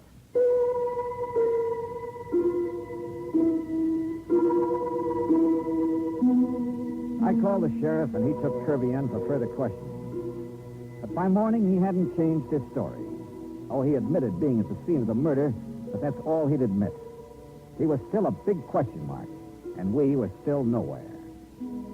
The sheriff went out to Bigger's ranch again, hoping Dan would give himself up peaceably if he knew Kirby was in custody. I had a cup of coffee and went outside. Bill Williams was in front of the hotel. Anything new on the killing, Johnny? Well, you know Kirby was being questioned. Yeah. Surprised me at first, but then I got to thinking, he's a strange guy. He doesn't say much, but there's a lot going on inside, particularly about Lois. Yeah. Did you get your cut of the dough from Frontier Week all right? Yeah. Well, I'm sure glad it's over. That killing last night turned the whole deal sour. I'll be glad to get the taste of this town out of my mouth. Uh-huh. When are you leaving? I told the sheriff I'd be around in case he wants me for further questioning. I'll leave when he says the word. What's with the crowd heading this way? I don't know. Okay, Williams, we got you last. What are you talking about? You ain't wearing your 10-gallon hat, and that sure looks like a horse trough you're standing next to. That's right. Now, look, Frontier Week is over. You thought the idea in the first place. We thought you'd like to die. I'm in no mood for jokes this morning. I'll lay off. Can't you take a joke? No, not this morning. I'm sick of the whole idea. I said lay off, and I mean it. Let him alone. Guess he just can't take us all to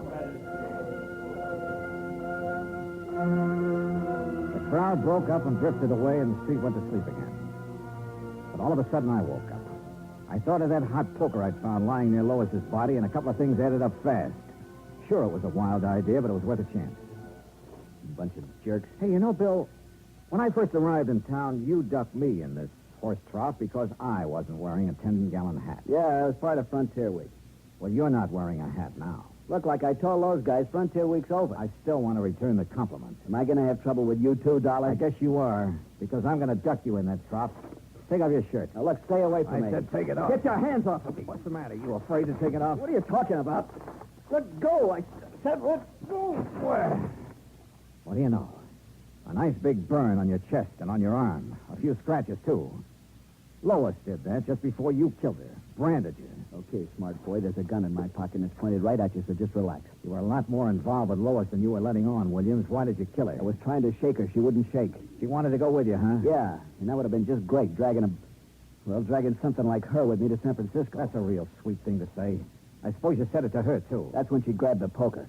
Come on, Dollar, we're getting off the street. Now move. My hand was beside the horse trough.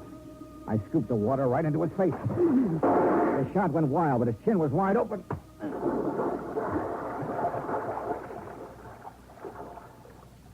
Yeah, Bill Williams got ducked after all.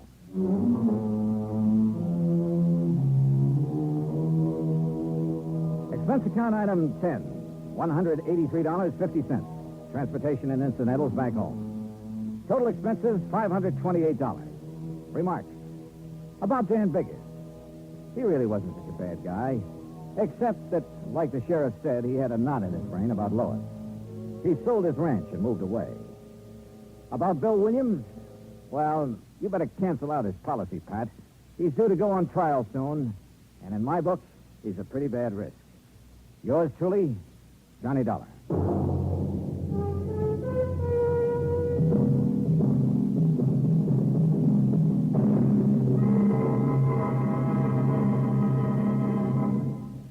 Our star will return in just a moment. Our flag now numbers 50 stars, and behind each star there stands yet another flag representing one of the 50 states. Oklahoma's state flag depicts an Osage warrior's circular buckskin shield from which hang 7 eagle feathers. Across the shield is the Indian's calumet, or pipe of peace, crossed with the white man's peace symbol, the olive branch. On the shield are small crosses, the Indians' graphic sign for stars, indicating lofty ideals or a purpose for high endeavor. The background of the flag is a field of blue, the blue of the Oklahoma sky, signifying loyalty and devotion. The important symbols, however, are the calumet and the olive branch. These override the shield, the symbol of war, and bespeak a predominant love of peace by a united people. Oklahoma's state flag, the flag of the 46th state to enter the Union, was adopted on April 2nd, 1925. Now, here's our star to tell you about next week's story. Next week, a terrible storm that yields up a body from the deep. Join us, won't you? Yours truly, Johnny Dollar.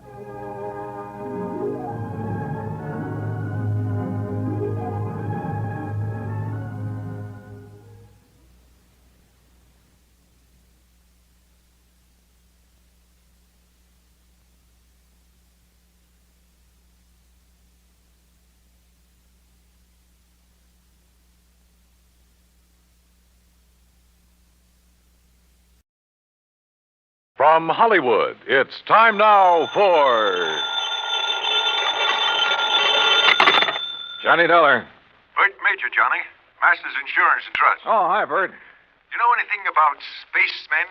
Never saw any, if that's what you mean. Neither have I. But I know somebody who thinks he's been contacted by them. Oh, sure. I have some whimsical friends, too. Not funny, Johnny. The company is betting $2 million that this man is either a liar or pulling one of the biggest hoaxes in history. $2 million? That's right. Conrad Billings. Ever hear of him? Billings, Texas Oil, one of the richest men in the country? Right.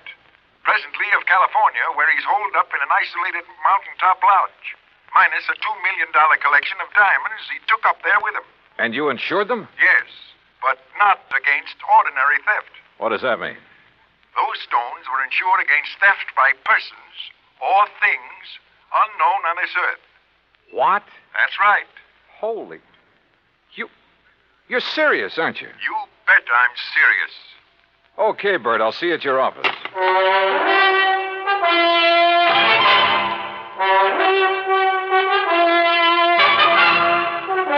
Bob Bailey in the exciting adventures of the man with the action-packed expense account, America's fabulous freelance insurance investigator. Yours truly, Johnny Dollar. And now, Act One of Yours Truly, Johnny Dollar.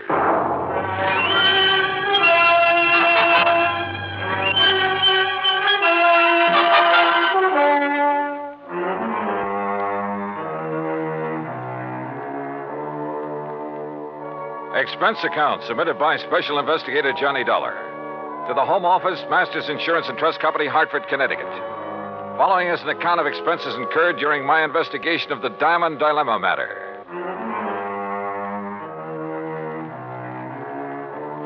Expense account item 1, $3.20 for a taxi to the office of Bert Major. I've known Bert a long time, and he's been in and out of too many deals, big and little, to get excited over nothing. But he was excited now. This whole thing is incredible, Johnny. Fantastic. It's utterly impossible for $2 million worth of diamonds to simply vanish into thin air. So it's impossible. But it's happened. The police out there in California state positively that no man on earth could possibly have gotten to those stones. Then, Bertram, tell me all. All right. 2 weeks ago, Conrad Billings called me from his lodge up in Northern California. Said he wanted to insure the diamonds immediately. Over the phone? Over the phone. You're sure it was really he? I'm not that naive. I had the call traced. How come he called you? We've done some business with a wealthy friend of his in Dallas. Recommended. Uh-huh. And he had the stones with him there at the lodge? Yes. And, Johnny, it's one of the most isolated spots on Earth. You're sure he had them there? He loves diamonds, Johnny. Almost to the point of obsession. He plays with them like a kid plays with marbles. Lord knows he can afford to. So you insured $2 million worth of diamond marbles over the phone? I did. And you say you weren't naive. Oh, look, a remote lodge, an eccentric old man, some expensive baubles. A rank amateur could get at him. You haven't listened to me, Johnny. You've missed the point entirely. I wouldn't care if he left the diamonds lying out on his front doorstep. I insured those diamonds solely against theft by persons or things unknown on this earth. That's the exact wording of the policy. And now they're gone? Yes. So, someone took them? Prove it. What? Someone, and not something. Now, why would anybody in his right mind want to insure against theft by other than people? I asked myself that question. My answer was that a billionaire in active command of his business empire must be of sound mind. And if he wants to satisfy a whim and is willing to pay for it, why should my company refuse his money?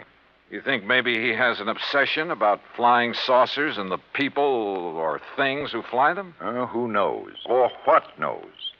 Johnny, you've got to go out there and make some sense out of all this. Who are the contacts so far? The head of his San Francisco office, Norton Shields. The chief of police in Lakeview, about 30 miles from Billings Lodge, and the insured. Okay, I'll call you, Bert, but not from Mars. Expense account item 2, $280, deluxe flight with trimmings, Hartford to San Francisco. A pea soup fog was rolling up Market Street, and it was 2 a.m. when I finally got to the office of Billings Enterprises and met Norton Shields. He was wide awake, sharp, about 35. Yes, Mr. Dollar, I've been in charge of Billings West Coast operation for 10 years, with time out for Korea. Pretty young for such a responsibility. Billings hired me because I know the oil business. I learned it young. Uh-huh. You like him? You don't have to like a man just because you work for him. He's shrewd and knows how to make money. But he has foibles. Yes, he has foibles. Diamonds. Have you ever seen them? Sure. Where? Oh, here in the office, at the lodge where he is now, at his home. You're certain he took them up to that lodge? 3 weeks ago tonight, they were spread out right here on this desk. He put them one by one in a chamois bag, put the bag in his pocket. I walked into his car, and he was driven straight to the lodge. All right. What about the flying saucers, the spacemen, or whatever it is? No, that's a new one. I learned of it when Mr. Major called, disclosed the terms of the insurance, and the fact that the diamonds had been, that they were gone. You haven't talked this over with Billings himself? No, I haven't. Don't you think you should? Why? If he wants me, he'll call me. How do I get to this lodge? I have a company plane and pilot ready to fly you to Clear Lake in the morning. You'll be met there by a car and driver. Anything else you want, call me. Why all the cooperation when you're not even supposed to know what's going on? A good lieutenant knows when to follow orders before they're issued. You're registered at the Mark Hopkins. You better get some sleep. Yeah, I may need it.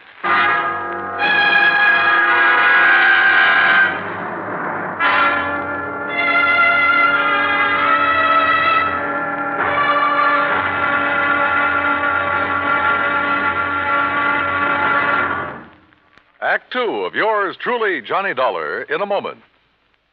And now, Act Two of yours truly, Johnny Dollar, and the Diamond Dilemma Matter.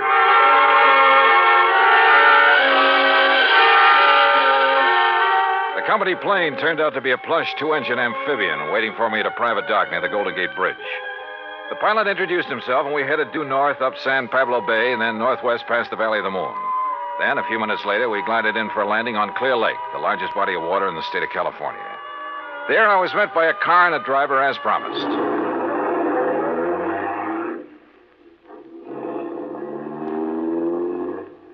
How far is it to Mr. Billings' lodge, driver? About 30 miles. What do you do when Mr. Billings isn't here? Wait for him. Do you, live at the lodge? Nobody does. Just Mr. Billings.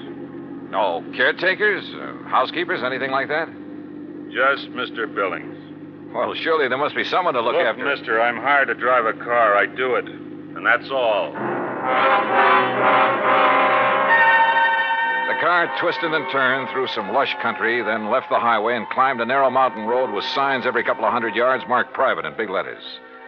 After several miles of this, during which we passed through a couple of gates that had to be opened manually, we came to a high steel wire gate with equally high fencing stretching out in either direction. A small redwood blockhouse squatted inside. The driver made a U-turn, stopped in front of this gate, then reached around and opened the door. This is it, mister. This is it? Yep. Okay, if you say so. But if this is a millionaire's idea... Hey, wait a minute! Well, if this really is the place, I may as well get... Can't you read? You touch that gate and you'll be electrocuted. What? Your name, Dollar? That's right. Who are you and what's the idea? Speak up. Where were you at exactly 2 o'clock yesterday afternoon? Well, if it means anything to you, I was talking with a man named Bert Major in Hartford, Connecticut. Come in. The big gate swung open, and I gingerly walked through it, as per instruction from the loudspeaker nestled in the wall of the Redwood blockhouse. You drive, don't you? Yes. Then get in that car you see there and follow the road. The car referred to by the voice was parked against the blockhouse on the far side. I did as I was told. After a while, the road narrowed to a single track and continued on up the mountain. At one point, there was a solid granite overhang, a sheer drop of 1,000 feet or more, and another gate that opened as I approached it and closed behind me. Finally, I rounded a turn where a fill had been made, and a moment later came out on top. A few hundred yards away, across the terrace top of the mountain, was a charming rustic lodge. I drove over to it.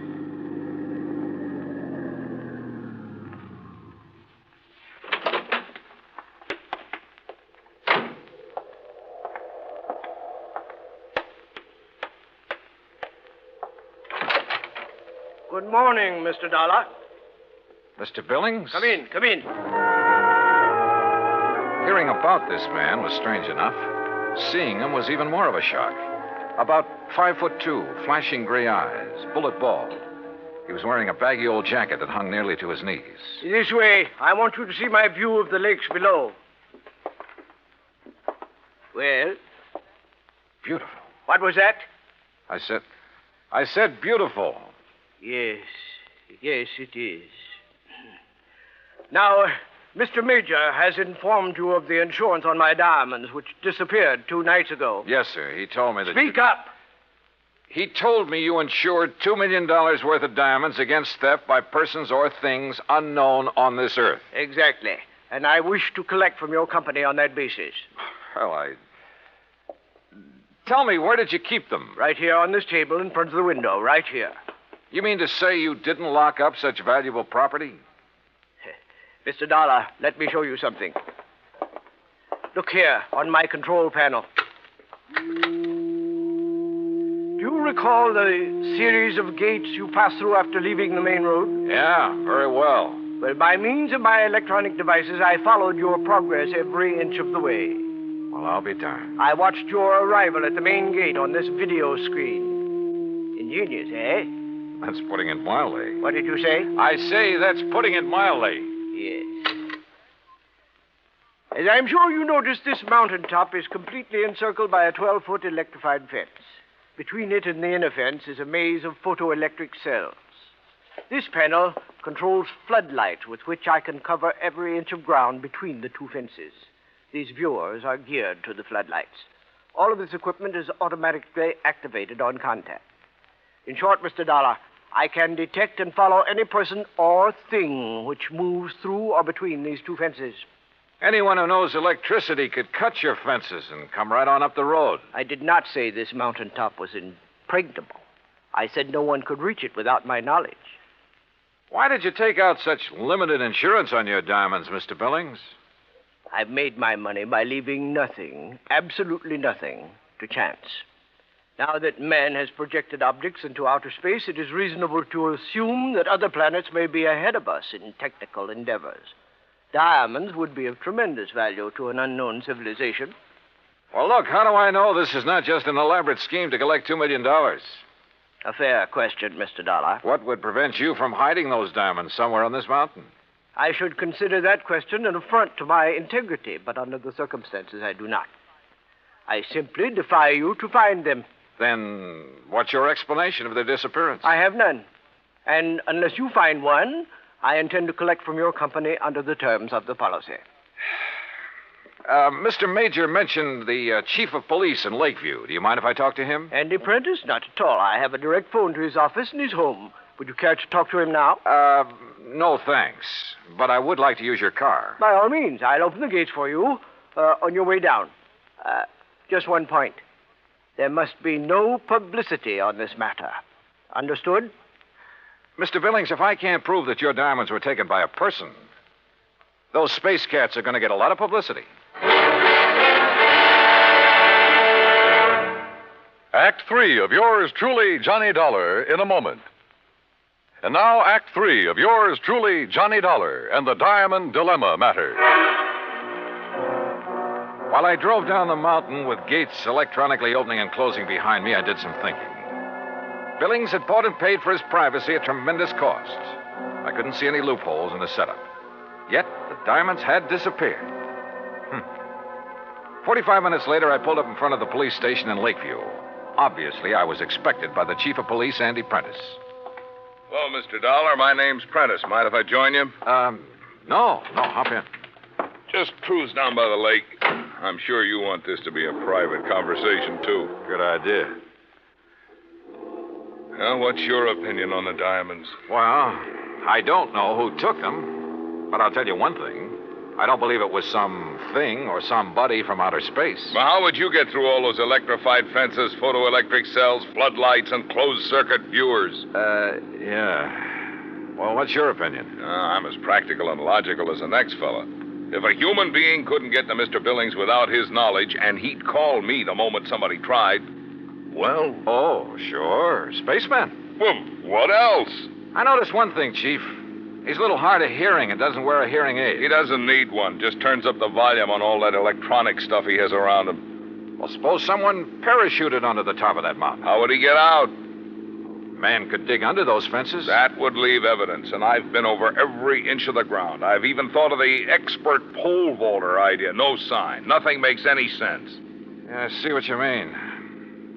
How about a ride in Billings' private plane? I'd like to take a look at that mountain from the air. I don't know what good it'll do you, but I'll go along. Well, maybe there are spacemen, but I still don't believe it.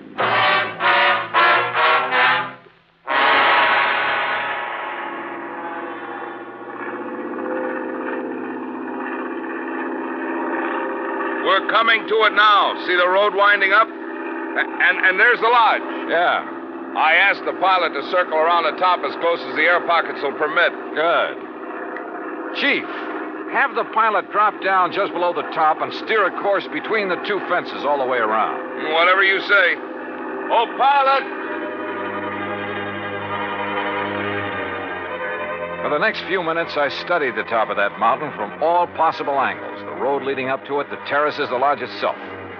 Suddenly, an idea hit me. And a few minutes later, I left a somewhat puzzled chief of police at the landing dock on Clear Lake. An hour later, I was explaining who I was and what I wanted to do to a somewhat incredulous captain of police at San Francisco's International Airport. I finally convinced him I wasn't out of my mind, and he reluctantly agreed to cooperate. Then, about dusk, I found myself exactly where I wanted to be, on top of Billings Mountain, calmly walking toward the lodge.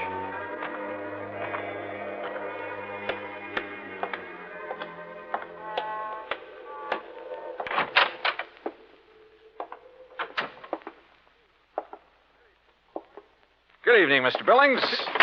What? I said good evening, sir. Mr. Dollar. Why, I don't understand. See? No spacesuit. Why, I can't believe it. How did you do it? How did you get here? The same way as the man who stole your diamonds. But this is impossible. Impossible. My electric system gave me no warning. That's because you have it located in the wrong place. What? It's in the two fences and between them halfway down the mountain. Above them, there is one level spot, 50 yards across, that isn't covered by your automatic whistles and bells. But it isn't it's not necessary. Wrong. It's just big enough for a helicopter, which is waiting for me out there right now. A helicopter? You didn't see us because we came in and landed below your line of sight. You didn't hear us because you don't wear a hearing aid. I can't believe it. But you must be right. And you'll have to agree that your diamonds were not stolen by persons or things unknown on this earth. The terms of the policy. Of course, I disallow all claim, but Good. Now, it's none of my business, Mr. Billings, but was your San Francisco manager, Norton Shields, a pilot during the time he was in Korea? Why, yes, he flew rescue missions in a helicopter. Yeah. The company that insured your diamonds against ordinary theft might be interested to learn that. Good night, Mr. Billings. Yes. Good night, Mr. Dollar.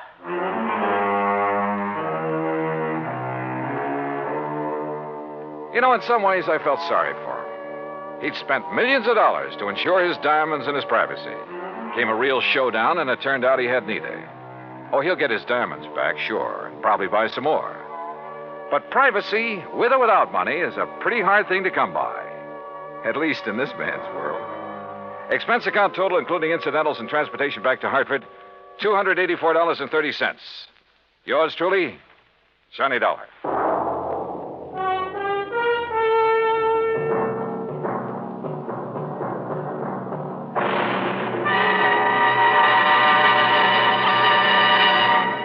Our star will return in just a moment.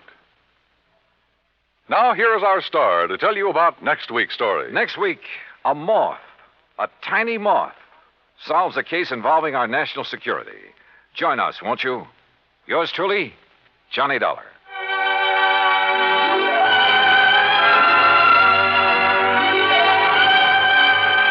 Yours truly, Johnny Dollar, starring Bob Bailey, originates in Hollywood and is produced and directed by Jack Johnstone. Today's story was written by Alan Botsey. Heard in our cast were Edwin Jerome, Paul Dubois, Frank Gerstle, Junius Matthews, and Marvin Miller. Be sure to join us next week, same time and station, for another exciting story of yours truly, Johnny Dollar. This is Dan Cubberly speaking.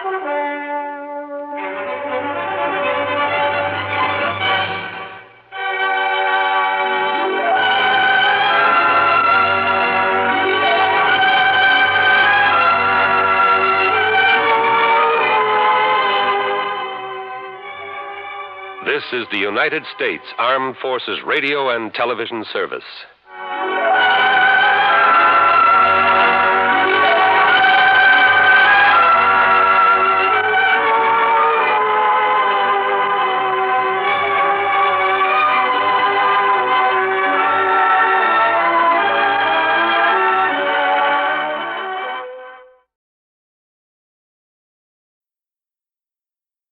From Hollywood, it's time now for...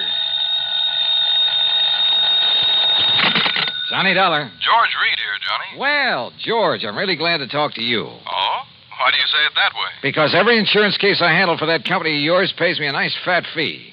And right now I can use a little extra cash. Well, now, Johnny... So tell me all. What's Floyd's of England upset about this time? Well, I'm not sure. Uh-oh, here we go again. But, Johnny, I just received a transatlantic telephone call from Paris, France, from a man who wanted to contact you but didn't know where to call you.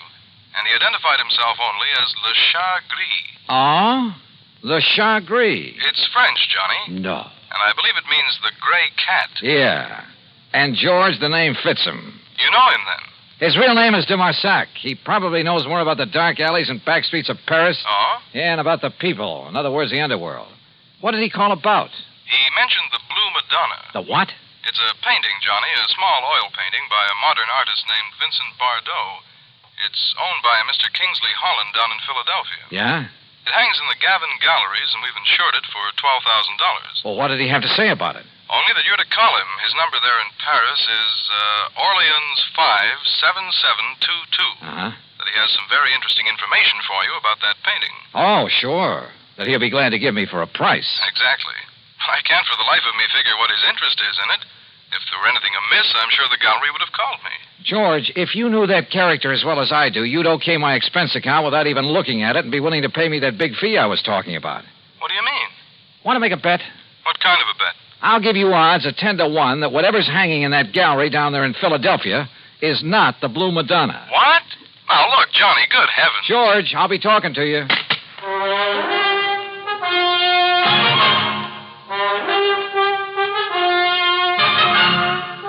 Bob Bailey in the exciting adventures of the man with the action-packed expense account. America's fabulous freelance insurance investigator. Yours truly, Johnny Dollar.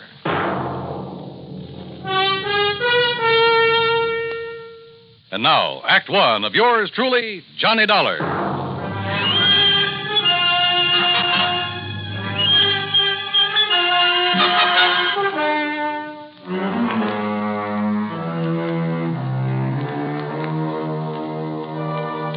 Expense account submitted by Special Investigator Johnny Dollar to Floyd's of England, North American Office, Hartford, Connecticut. Following is an account of expenses incurred during my investigation of the Blue Madonna matter. Expense account item 1, $12 even for a phone call to my underworld contact in Paris, France, a man by the name of Dumarsac, who calls himself the Gray Cat. Oh, oui, Monsieur Dollar. This is your very dear friend, Le Chagris? Very dear friend, huh? Now listen, you telephoned George Reed that you have some real hot information about a painting his company insured. Oui, Le Madonna Bleu. What did you call the Blue Madonna? Okay. How much you want this time? Oh, Monsieur, you touch me to the quick. Well, one might think that I slave and suffer and risk my life on your behalf only for money. How much, Dumarsac? Say, $1,000. $1,000? Look, if your info's worth anything, I'll send you a check for $50. $50? No. 900? Okay, I'll make it 75. But, Monsieur, 750? How about an even 100? 500. 2. 4? 3, that's final. Oh, please. 200? Okay, 200. Oui. Eh? No. It's all settled, $200. Now, what about the Blue Madonna? Yes. It is now here in Paris. Yeah, where? In the shop of Monsieur Dubuisson on the Rue des Pas de la Moule. Dubuisson? Huh. You sure it isn't just a copy? That he'll try to foist it off on some wealthy sucker? Dubuisson is a crook, an evil crook. But he's an honest one. Oh, sure. Yes, and he knows the works of art. Also, he's very clever. To get his price, he will wait until the real Madonna is discovered missing. If it really is. That's what I'll check on now. And then you will send me the $500, my very dear friend. 200, remember? Oui, I cheated myself. But, Monsieur... Yeah? Suppose I could find out who smuggled the painting into him, eh? Fine. That would be worth a lot to you, no? Say, 1,000? We'll see. I'll be talking to you. Item 2, 420. I phoned to my old pal, Foster Harmon, down in Sarasota, Florida. Told him I'd pay his fare if he'd grab the first plane out and meet me in Philadelphia at the Bellevue Stratford Hotel. I knew that if anybody could identify the genuine painting, he could. Item 3, $9.40 for my own transportation to the city of brotherly love. Item 4, $9.50, cocktails and dinner for the two of us there at the Bellevue. Yes, the Blue Madonna is one of Vincent Bardot's best-known works. I don't think there's another living artist who could so effectively use various shades of just one color. But what about it, Johnny? Well, first thing in the morning, I want you to come along with me and take a look at it. It's in the Gavin Galleries, isn't it, up on Walnut Street? Yeah, at least it's supposed to be. Suppose? Now, all I want you to do is take a good look at it, then reserve any comments until after we get out of the place. And? That's all. Well, but Johnny... Meantime, I want to check with the owner of that painting. The telephone directory gave me Kingsley Holland's address. Item 4, 620 for a cab to a small apartment house out in West Philadelphia. Holland turned out to be, well, I'd say he was about 30, short, lean, and nervous, with the surly expression of a man who feels the world hasn't done right by him. Yeah? You mean you're interested in buying the Blue Banana? Well, it all depends, Mr. Holland. Uh-huh. Look, Dollar, that's what you said your name is? Yes, that's right, Johnny Dollar. Sounds familiar. Well, anyway, listen. Yeah? That gallery's got a price of $18,000 on it. But if you want to buy it direct from me, and right now, I'll give it to you for $12,000. Save yourself a few $1,000, and it'll save me having to pay them their 20%. But if you've already commissioned the gallery to sell it for you... So I'll tell them I changed my mind, that I want to keep it. Then when they find out that I've sold it, well, let them try and catch up with me and collect. Because me, I'll be right back in little old gay Paris. Back in Paris? Sure, I'd be there still, only I ran out of money. $12,000, huh? That's exactly what it's insured for. And that's what they appraised it for when I got it from my uncle's estate. With all his money, what does he die and leave me with but a lousy painting? Well, do you want it? Let me think about it.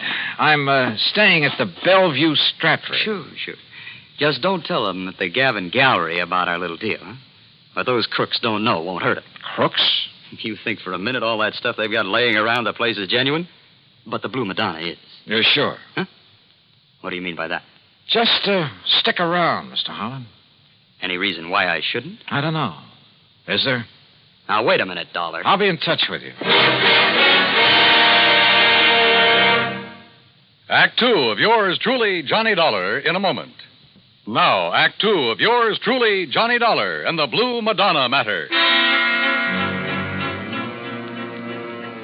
Had Kingsley Holland, the owner of the painting, recognized my name? I thought so. And if a switch in that painting had been made and he knew about it, well, I'd do well to look out for him. Yeah, the more I thought about it, the more certain I became that whatever hung in the Gavin galleries was not the Blue Madonna. Item 5, another $6 for a taxi back to my hotel. Item 6, $5.80, breakfast the next morning for Foster Harmon and myself. By 10 o'clock, we were at the Gavin galleries, looking at a pretty modern, but I must say beautiful painting. It's amazing, Johnny, amazing. The most extraordinary... Well, I just can't believe it. Can't believe what, Foster? That it's the real thing or just a good copy? Oh, good morning, sir. That's just it. You see... I've helped these gentlemen. Johnny... Hold it, Foss. That painting, you know, is a genuine Bardot. Yeah? My name is Johnny Dollar. This is Mr. Foster Harmon. Gentlemen, I'm Arnold Gavin. You're interested in buying the Blue Madonna? If this is really it. Johnny, listen. Wait, Foster. What is the price of it, Mr. Gavin? 20,000. Mr. Dollar, did you say? Yeah, but, wow. Haven't you got a Bardot that's a bit cheaper? His Laconic Lagoon is priced at 10,000. Holy. Well, how about a copy of this? Bardot has never allowed his works to be copied. Johnny, listen. Yeah, Foster. It looks like this stuff is too rich for our blood. No. Come on, let's go back to the Bellevue Stratford. No, listen. Perhaps there's something else that might interest you. No, I'm afraid not, but thank you. That's quite all right. Now, look, suppose I come back later. Johnny, listen. Come on, will you? Yeah, I'll see you tomorrow, Mr. Gavin. Now, Johnny... Just take it easy. Well, Foss? It's a fraud, Johnny. It's a copy. I'm sure of it. Hey. Did you say that Blue Madonna's a copy, mister? Yes. Wait, Well, I thought you were looking at it kind of funny there in the gallery. Yes, sir. It's a fraud. Foster. You don't mind my asking, who are you? My name is Foster Harmon. Harmon? From the John Ringling Museum down in Florida? That's right. Well, then you ought to know. Now, just a minute, mister. Say, aren't you Johnny Dollar, the insurance investigator? So what? Who are you? Me? Well, I'm Rube Alloway of Transworld News Service. News Service? Oh, fine. Yeah, I'll see you, boys, and thanks a lot. Well, Foss, it looks like you opened your mouth and stuck my foot in it. Well, I'm sorry, Johnny, but what I said is true. That Blue Madonna is an imitation, a phony. That much I already knew. At least I was pretty sure of it. But don't you see the amazing thing? Well, Johnny, that copy is so perfect, so exactly in the style of Vincent Bardot, even to little things, little idiosyncrasies that even the finest copyist couldn't match.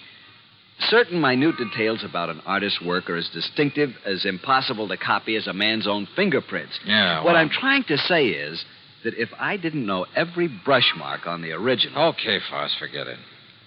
Forget it? Hey, listen. Kingsley Holland, the owner, and I wouldn't trust him for a minute. I think he knows who I am. If so, and if he knows that painting is just a copy, well, he's pretty sure to figure out what I'm doing here. Johnny, he must know it's a copy. If he gave it to the galleries to sell. Perhaps. Or maybe the switch was made after it was hung there. Then what you're saying is that either one of them could be responsible for the fraud. That's right. How well do you know the Gavin galleries? Well, they're not very big. You could see that for yourself. And, of course, they're rather new in the business. I think I'd better get a rundown on this Arnold Gavin while we're waiting at the hotel. Waiting? What for? Well, you plant a couple of seeds. You hope that one of them will sprout. I'm afraid I don't understand. Foss, I told both of them who I am in the hope they'd guess at why I'm here. I also gave them reason to suspect I think that Blue Madonna's a phony. Well, I'm afraid that I may have led Arnold Gavin to feel that way. Same thing. I also made it very plain to them that I'm staying at the Bellevue Stratford. In other words... Good heavens, Johnny, if you mean what I think you do. Yeah? Like what, Foss? You think that one of them, the crook, will come to the hotel and try...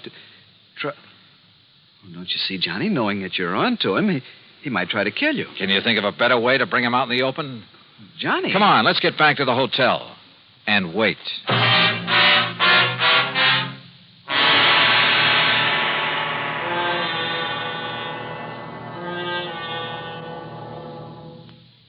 Act three of yours truly, Johnny Dollar, in a moment. And now, Act three of yours truly, Johnny Dollar.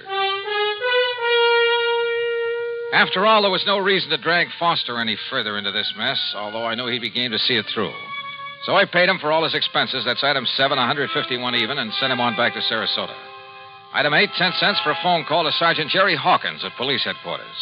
About mid-afternoon, he called me back. Boy, did you ever start a riot. Well, what'd you find out for me about Gavin and Holland? Well, Holland's just a lazy kid that's been trying to live off his relatives all his life. And Gavin? Okay, so far as we know. But listen, you seen the papers? No. The story about that phony painting is on every wire service in the country. All you can see in the headlines is that name Bardot. And I don't mean Bridget. Johnny, you and that Foster Harmon ought to collect a publicity fee. Are you holding Gavin or Holland? Well, what on? Sure, the boys have questioned both of them, but unless we can show some evidence that one of them pulled the switch. Johnny, you got any ideas? Yeah, Jerry. Suddenly, I think maybe I have. Well, then start talking so I can make a pitch. No, I don't think you will. What do you mean, if you know who did it? Oh, I didn't say that. But, Jerry, I've got a hunch, a real potent one. And if it's right... Yeah? Well, read tomorrow's papers. Huh? Item 9, half a buck for an evening paper and a tip for the bellboy who brought it up to me. Yeah, the sergeant was right. This was the most free advertising any artist has had in years. Prices on genuine Bardots were skyrocketing. As for the fake Blue Madonna, I put in a fast call for Paris. But before the operator could get it through... Yeah? Arnold Gavin, Mr. Dollar. Well, Mr. Gavin. Do you see what has happened? Have you seen the papers? I sure have. And the police have closed my shop, my galleries. Can you blame them? But don't you understand? I've had offers of up to $30,000 for the Madonna. I've received wires offering me nearly $20,000 for the other Bardot, the real one. No kidding. Well, I'll show you how much I'm kidding. I've cabled Bardot to paint some more for me. Paint anything. Don't you see? After all this publicity, we'll make $1 million. So it was you that rigged this whole thing, huh, Gavin? I, Mr. Holland? Why, of course not. Sure, to raise the price of some of your lousy paintings. Why, how can you say that? You who gave me that copy. Expert, huh? You trying to tell me you didn't know that was a copy? No. It was only this morning when the authority from Sarasota, when I called in the people from the museum here in Philadelphia. Do you know what they said? What? And it better be good. They said the only one who could have made that copy... Wait a minute. The only artist in the world who could have possibly... Hold it. Hold everything. Holland, you said you got that painting from your uncle's estate. That's right. It was willed to me. Where did your uncle get it? Why, Well, listen. I'm listening. Dollar, that Madonna was smuggled into. Smuggled? That's right. But by whom? Well, believe it or not. I think I can tell you who.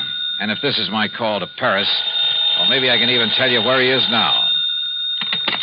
Johnny Dollar. This is your dear and faithful friend, Le Chagris. Good. Now listen. And for the information I can give you this time, you will have to pay me a vast sum of money. You're about to tell me that the Blue Madonna was smuggled into Paris by none other than the artist himself. What's this? By Vincent Bardot. Exactly. So that should be worth it, but how did you know? All right. All I want to know now is where is he? You know. He's not in Paris. Where is he? For $100? 150? 300. Oh, for that much I'll find out for myself. Goodbye. No. Okay, 200 or I hang up on you. Well, only for you, my oldest friend. Where? He is aboard the plane for the United States. I might have guessed it. He has the Madonna Bleu with him. He received the cable this morning. Great. I'll send you a check.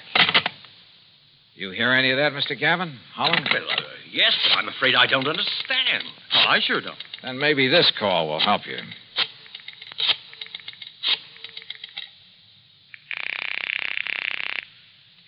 Headquarters? Sergeant Jerry Hawkins. Yes, sir.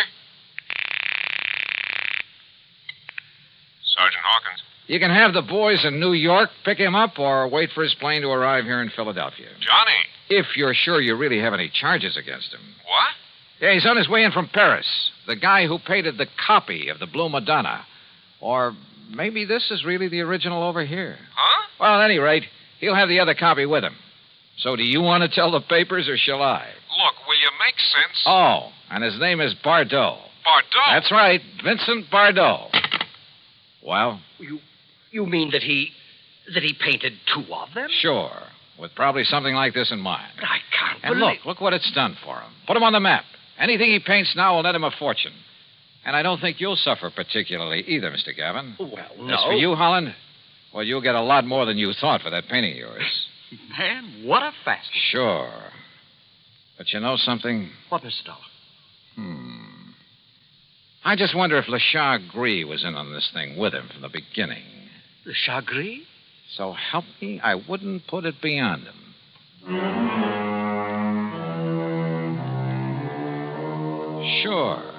Sure he was in with Bardot. And probably collecting plenty from him. Anyhow, the insurance company isn't out anything. But I hope they'll be a lot more careful the next time they insure a painting. Any so-called original. Expense account total, including $400 for Lachar Gris, the hotel, and the trip back to Hartford, $620 even. Yours truly, Johnny Dollar.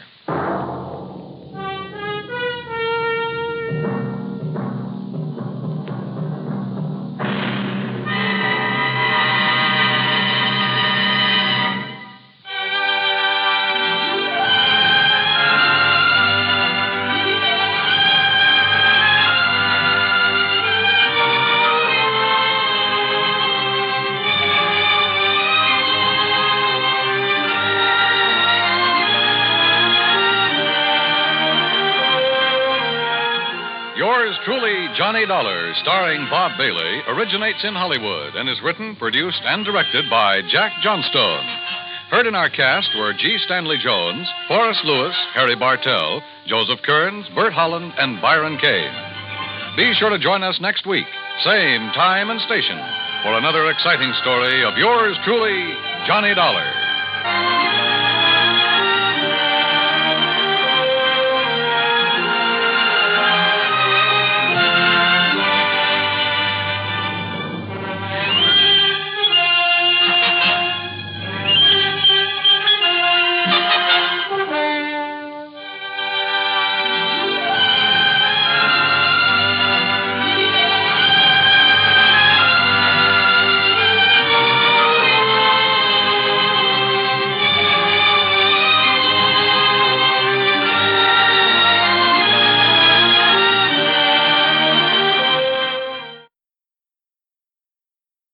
From Hollywood, it's time now for... Johnny Dollar. I have a call for you from Hartford, Connecticut. One moment, please. Oh, thank you, operator. Go ahead, please. Hello? Johnny? Yeah, that's right. Bill Ferguson at Continental Insurance and Trust. I'm glad I caught you before you left Los Angeles. Oh, I was just about to check out of my hotel here in Beverly Hills and grab the morning flight back east. Well, don't. Yeah? What's up? Do you remember Alvin Peabody Cartwright? Cartwright? That wild old character who lives up in Lakewood a few miles north of Hartford? That's the one. Bandy as they come, it worth a lot of money. Hey, you can say that again. Oh? That robbery I cleared up for him last winter? Bill, he insisted on giving me a small bonus for it. 3,000 smackers. Wow. Yeah. So if Mr. Alvin Peabody Cartwright is calling for my services, I am ready, willing, and able. Well, he is, Johnny. He says it's tremendously important that you contact him at once. All right. Then I'll finish my packing and grab the plane. No. What? He's out there on the coast. Has a little, or at least he calls it little. He has a place right there in Beverly Hills at 10321 North Roxbury Drive. 10321 North Roxbury. Did he tell you what it's all about? Only that it's very important that he see you right away. When you consider how many attempts have been made on his life over the years. Yeah, I know. And, Johnny. Yeah? Don't forget that Cartwright is a pretty important client of ours. If anything should happen to him. I see what you mean. Okay, Bill, I'll be in touch.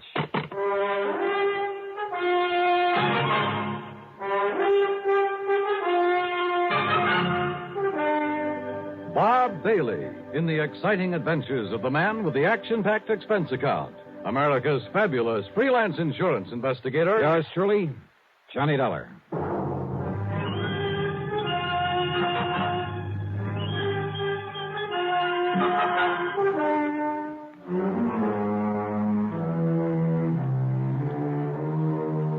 Expense account submitted by Special Investigator Johnny Dollar to the Continental Insurance and Trust Company Home Office, Hartford, Connecticut.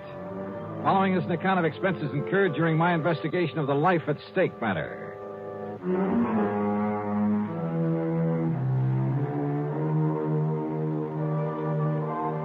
I notified the Beverly Hilton that I'd be staying over for a while and grabbed a Beverly Hills telephone directory. Expense account item 1, a call to Crestview 32121.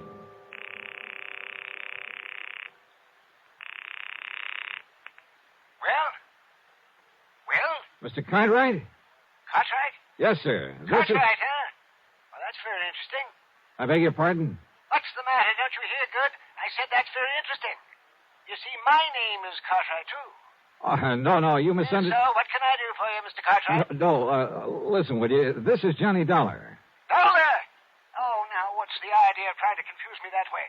I'm Cartwright. You remember. Yes, sir. And, Johnny... Yeah? How did you do it? Do what? Get out here so fast. I only put in that call to Hartford about an hour ago, and here you are. I mean, how did you manage it? Oh, well, you see, Mr. I know these new jet flights are pretty fast, but... Now, Johnny, you haven't been fooling around with some of those rocket ships, have you? No. I'm afraid not. I just happened to be here already, you see. I was working on a case up at Morro Bay. And did you solve it? Yeah, it came out all right. Well, congratulations. Johnny, you are a wonder. And I think you deserve some kind of a reward for it. So, maybe I'll think of something. Oh, well, thanks, but that won't be necessary. Whatever you say. I know that I'm deeply indebted to you for the things you've done for me, so, Johnny... Well, don't worry about it. Whatever you say. Well, nice to talk to you. Goodbye. Yeah. Now, wait a minute. What? Wait a minute. Well, can't you see I'm busy? But you sent for me. I did. Yeah. You called Hartford, said you wanted to see me right away. Oh, of course I did. What's the matter with you, anyway? Of course I want to see you. Jonathan Peebles, too. Right away. Who is Jonathan Peebles? He's an old friend of mine. He lives out here. I telephoned him to come a-running, too. Oh, well, what's it all about, Mr. Cartwright? Well, just you get yourself on over here to my house, and I'll tell you. And don't you waste any time. You just hurry. Pretty important, huh? Important?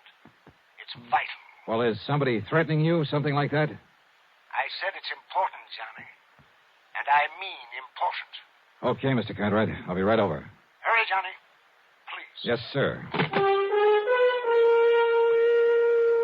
Yeah, old man Cartwright was as wacky as a bedbug. But what Bill Ferguson had told me was true. A lot of people had tried over the years to get to him, get to his money. So I phoned the desk for an Avis rent-a-car and started down from my room. I say, started. The youngster who came barreling down the hallway, chasing a hula hoop, was probably a very nice kid, a great joy to his parents. May even grow up to be president of the United States. But as I started out the door, that hoop caught me between the knees and down my leg. Daddy! Mommy! I killed him! I came to a couple of hours later on a table at the dispensary, I guess you'd call it, there at the hotel. I was conscious of a good-looking blonde in starched white uniform standing beside me, holding a wad of cotton a few inches from my face. That's better now. That's better. How is it? Now, once more, take a good, deep breath. Inhale, Mr. Dollar.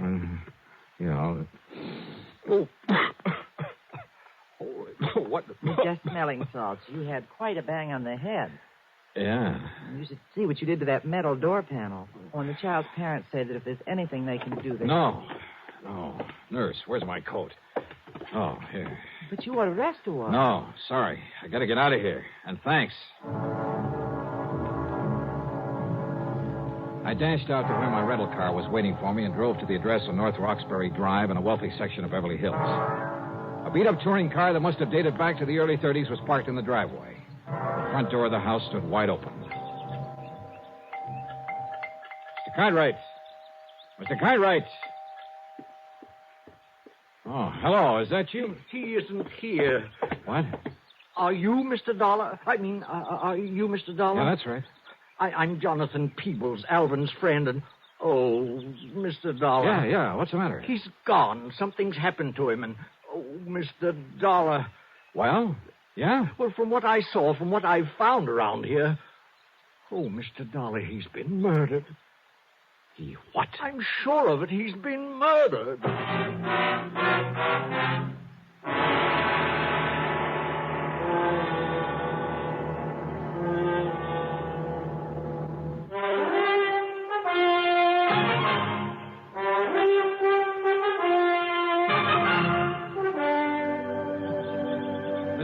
Cartwright has been murdered? Oh, Mr. Dollar, what can we do? Well, what happened? How long have you been here? He telephoned me, told me to come over here, that it was very urgent. Yeah, he told me the same thing. But he often does that. You know how he is. Always has to see me right away, immediately. And often it's just for some little thing like sharing some ice cream with him or seeing a new flower that's just come into bloom. Yeah, I know. Most anything. So now... that's why I didn't hurry coming over here.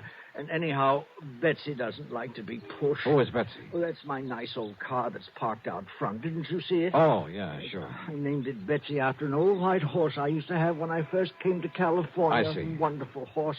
And would you believe how old she was when she finally died? No, and I don't care. Now, about Mr. Cartwright. Oh, yeah. Oh, dear Mr. Dollar. Well, when I finally got here a few minutes ago, I was surprised to find the front door standing wide open. But then I wasn't surprised either, if you know what I mean. I certainly do not know what you mean. Well, I mean that he often left it open that way, and I told him 1,000 times he shouldn't do it, that it was careless of him, and that one of these days some ruffian, knowing about all the money he had... Well, I told him, Mr. Dollar. Yes, I'm sure you did, but that doesn't do us any good right now. No. Look, before we go any further, Mr. Peoples, just who are you? One of the many of Alvin Cartwright's eccentric old wealthy friends? No, I beg your pardon. I didn't quite mean that the way it sounded. Well, I should hope not. Believe me, I may be eccentric, but I am not wealthy. If it wasn't for beneficial finance, I couldn't even keep up the payments on Betsy. You mean to say you're still making... Oh, now, wait a minute. Mr. Cartwright. Oh, yes, of course. So, well, anyway, I came into the house and I called to him. I looked around for him, but there was no one here. No servants? No. And anyway, he keeps changing them so often that, well, I just can't keep up with him. So I looked all through the house. Any sign of a struggle, anything like that? No. Then I looked out the window, and I saw them. Who's them? 2 men walking out the driveway from back where the garage is. What did they look like? They were awfully rough-looking, but they were well-dressed, so I thought perhaps they were a couple of Alvin's new servants I hadn't met, but... Oh, if I'd only thought about that tool robe they were carrying, and the way it was dripping. Oh, wait a minute. What's a tool robe? Oh, it's like a big, heavy suitcase, like a small wardrobe trunk. Only it's more like a suitcase. Oh. It was heavy. They could hardly carry it. And, oh, Mr. Dollar. Wait a minute. Listen. You said it was dripping. Oh, yes. Oh, all over the drive. Come on. I think we better take a look. And close that front door. Oh, yes. Come on.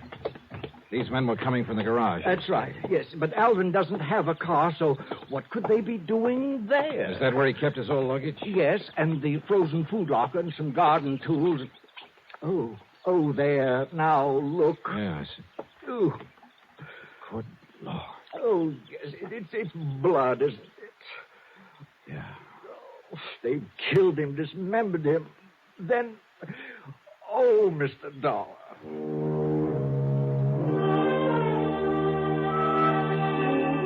I made a hasty inspection of the garage. Nothing. I found no sign of a struggle anywhere in the house. I tried to get a description of the men he'd seen from Jonathan Peoples, but I'm afraid he wasn't much help.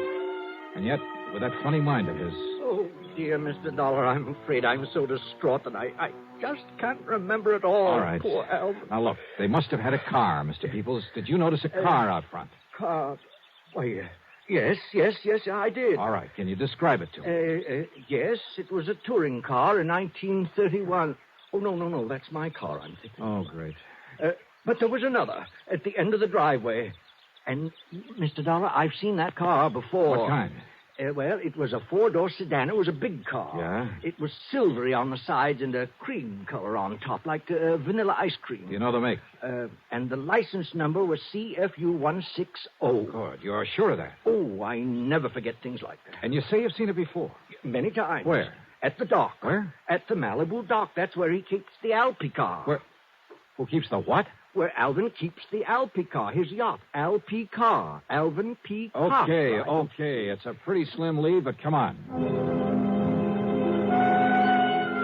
And it was a slim one, believe me. But I couldn't see calling in the police until I had something more definite to give them. Oh, here. We can take Betsy, Mr. Dollar. Are you kidding? We'll make better time in mine. Oh, yes, of course. Oh, we cut out through Westwood, then Santa Monica, then hit the coast highway and headed north. Finally, we pulled up at the entrance of the Malibu dock.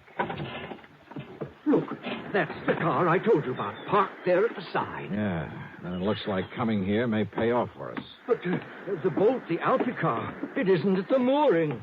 Whitey. Oh, Whitey. Huh? Oh, hi, Miss Peebles. Yes. Have you seen Mr. Cartwright this morning, Whitey? Yeah, I didn't notice. His boat went out, though. How long ago? Oh, I'd say 10, 15 minutes. Yeah? Yeah. See it out there, going up towards Point Doom? Yeah, I see it. Yeah, but those two men... What? Yeah, they had the shore boat take them out to the Alfie car. Yeah? Well, I ought to sue them. What do you mean? That little trunk that they was carrying. You see, when I'm mopping up, the messy trail it left all over the pier for me to clean up. Blood. Yes, sir, I ought to sue them. Oh, Mr. Dollar, that means they're taking poor Alvin Cartwright's dismembered body out to sea to dispose of it, and on his own yacht. Well, we've got to find something fast enough to catch up with it out there. Well, there's that Thompson cruiser of Larry Comstock's tied up there. Yeah, who's Comstock? Oh, has a boat and motor shop in Los Angeles. If it's fast enough. Well, he has a couple of big Johnsons on it. Fastest one that's out here now. Then call him on the phone. Tell him we borrowed it. Well, now... Tell him why. It's an emergency, and that we'll pay him plenty for the use of it. Well, now, I don't know if you really ought Well, to. I do. And listen, call the Coast Guard in Santa Monica. Have them send out a patrol boat. Come on, Peoples. But, Mr. Dollar, those men on the yacht are desperados. They're killers. Okay, then stay here in the dock. I'll go it alone. No. Alvin was my friend. I shall help to avenge his untimely death.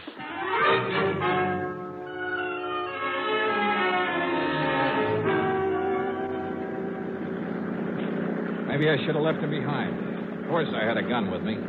But that wouldn't keep him from stopping a bullet if the men aboard the Alpha car decided to shoot it out. I opened the throttle wide on the twin outboards, and within 15 minutes, we overtook the big 75-foot yacht. Much to my surprise, it was simply cruising along. Of course. So as not to arouse suspicion. That's why, Mr. Dollar. Yeah, possibly. And yet it must be pretty clear to them that we're chasing them. Look, the man at the wheel. That's one of the ruffians I saw carrying the trunk with Alvin's bleeding body in it. Ruffian, huh? I'm not so sure about that. And there's the other, coiling up those ropes up on the foredeck. Killers. Look, you better stay down low, Mr. Peoples. They're stopping the boat. If there's going to be any shooting... Look, there's Alvin. What? Yes, Alvin. He just came up on deck. Holy... You're right. Can't you see, Mr. Dollar? They put him together again. Yes, those killers... Alvin, we are here. We've come to your rescue. Jonathan, what a surprise. And Johnny Dollar. Now, what are you doing out here? Are you kidding? What? Oh, of course. I remember now. I wanted to take you out for a nice long ride in my lovely yacht. Huh? Of course. That's why I called you.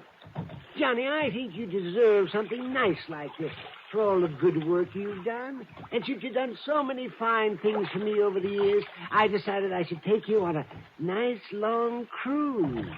And you could relax and eat and sleep and fish and... yeah. And that's why you called the insurance company to get in touch with me? That's right. Now, wasn't that a great idea? Well, I'll be. And I invited Jonathan along, too. But an awfully funny thing happened, Johnny. No. Yes, sir, Johnny. The minute we left the dock, I just knew there was something else that I'd forgotten. And you know what it was? Don't tell me. Of course I will. I'd forgotten to wait for you and Jonathan. Oh, now. Isn't that the funniest thing? Yeah, Mr. Cartwright, it sure is. Now, just a minute, Alvin. Yes, Jonathan. What about those two men, those terrible killers? What did you say? Right there beside you. They killed you. They murdered you. And they... oh, what am I saying? Oh, wait a minute. Yeah, you think it over, Mr. Peoples. Mr. Cartwright. Yes, Johnny. You said something else you'd forgotten. That's right. You and Jonathan. I forgot to wait for you at the house, and then when we started off, wasn't it silly of me? I forgot all about you. What was the other thing? The other thing? Yeah. Oh, yes, of course. Oh, the other thing that I'd forgotten was the trunk full of nice, thick, juicy tenderloin steaks that I'd set aside in the garage for this trip. Trunk full? Well, it was not a real trunk, just a little two-rope that I had out in the garage. But I remembered that the minute we came on board. And so I had to send Gerald and Harold back to the house in their car to get us. Gerald and Harold? Oh, they're my new butler and cook. Oh, they are the nicest boys. Oh, Gerald, And Harold, come over here to the rail so my friend No, can... wait, Alvin, wait. Yes, Johnny. You mean to say those men standing there beside you are... Now, why don't you and Johnny come aboard, and I'll introduce them to you. Now, wait, just a minute. Then all that blood, What, Johnny? all that blood that was dripping out of that trunk? Yeah. Oh, wasn't that awful? And it was all my fault because I let the stakes fall out too much. Oh, no. All over the place. I never saw so much no. blood. But now, come aboard, and we'll take the nice trip that I planned for you. Come on now.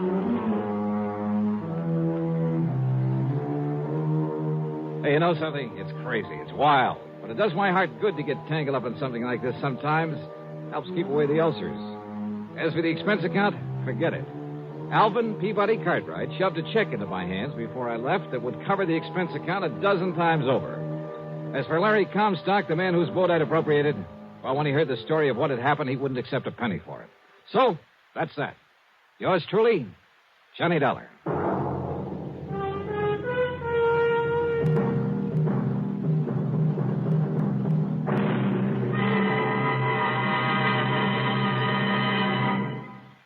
Here is our star to tell you about next week's story. Instead of telling you about next week's yarn, congratulations to station WDBJ in Roanoke, Virginia.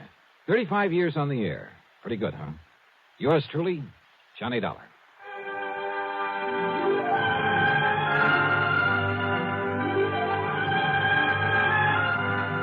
Yours truly, Johnny Dollar, starring Bob Bailey, originates in Hollywood and is written, produced, and directed by Jack Johnstone. Heard in our cast were Virginia Gregg, Gene Tatum, Howard McNear, Forrest Lewis, Joseph Kearns, and Paul Dubov. Be sure to join us next week, same time and station, for another exciting story of yours truly, Johnny Dollar. This is Dan Coverly speaking.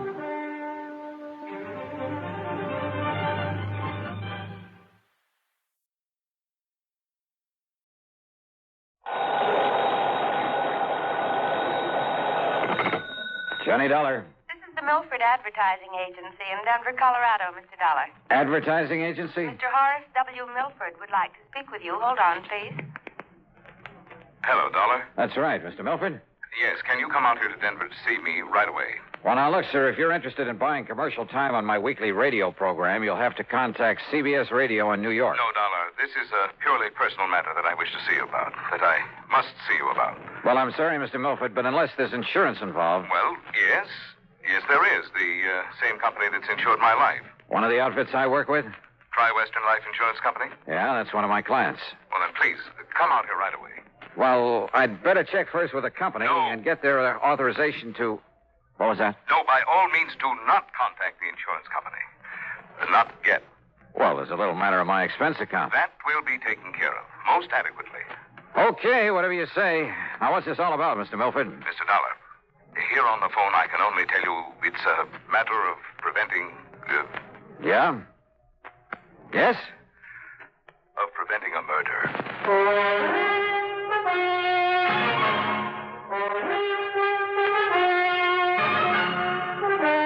CBS Radio brings you Bob Bailey in the exciting adventures of the man with the action-packed expense account, America's fabulous freelance insurance investigator. Yours truly, Johnny Dollar. And now, Act One of yours truly, Johnny Dollar.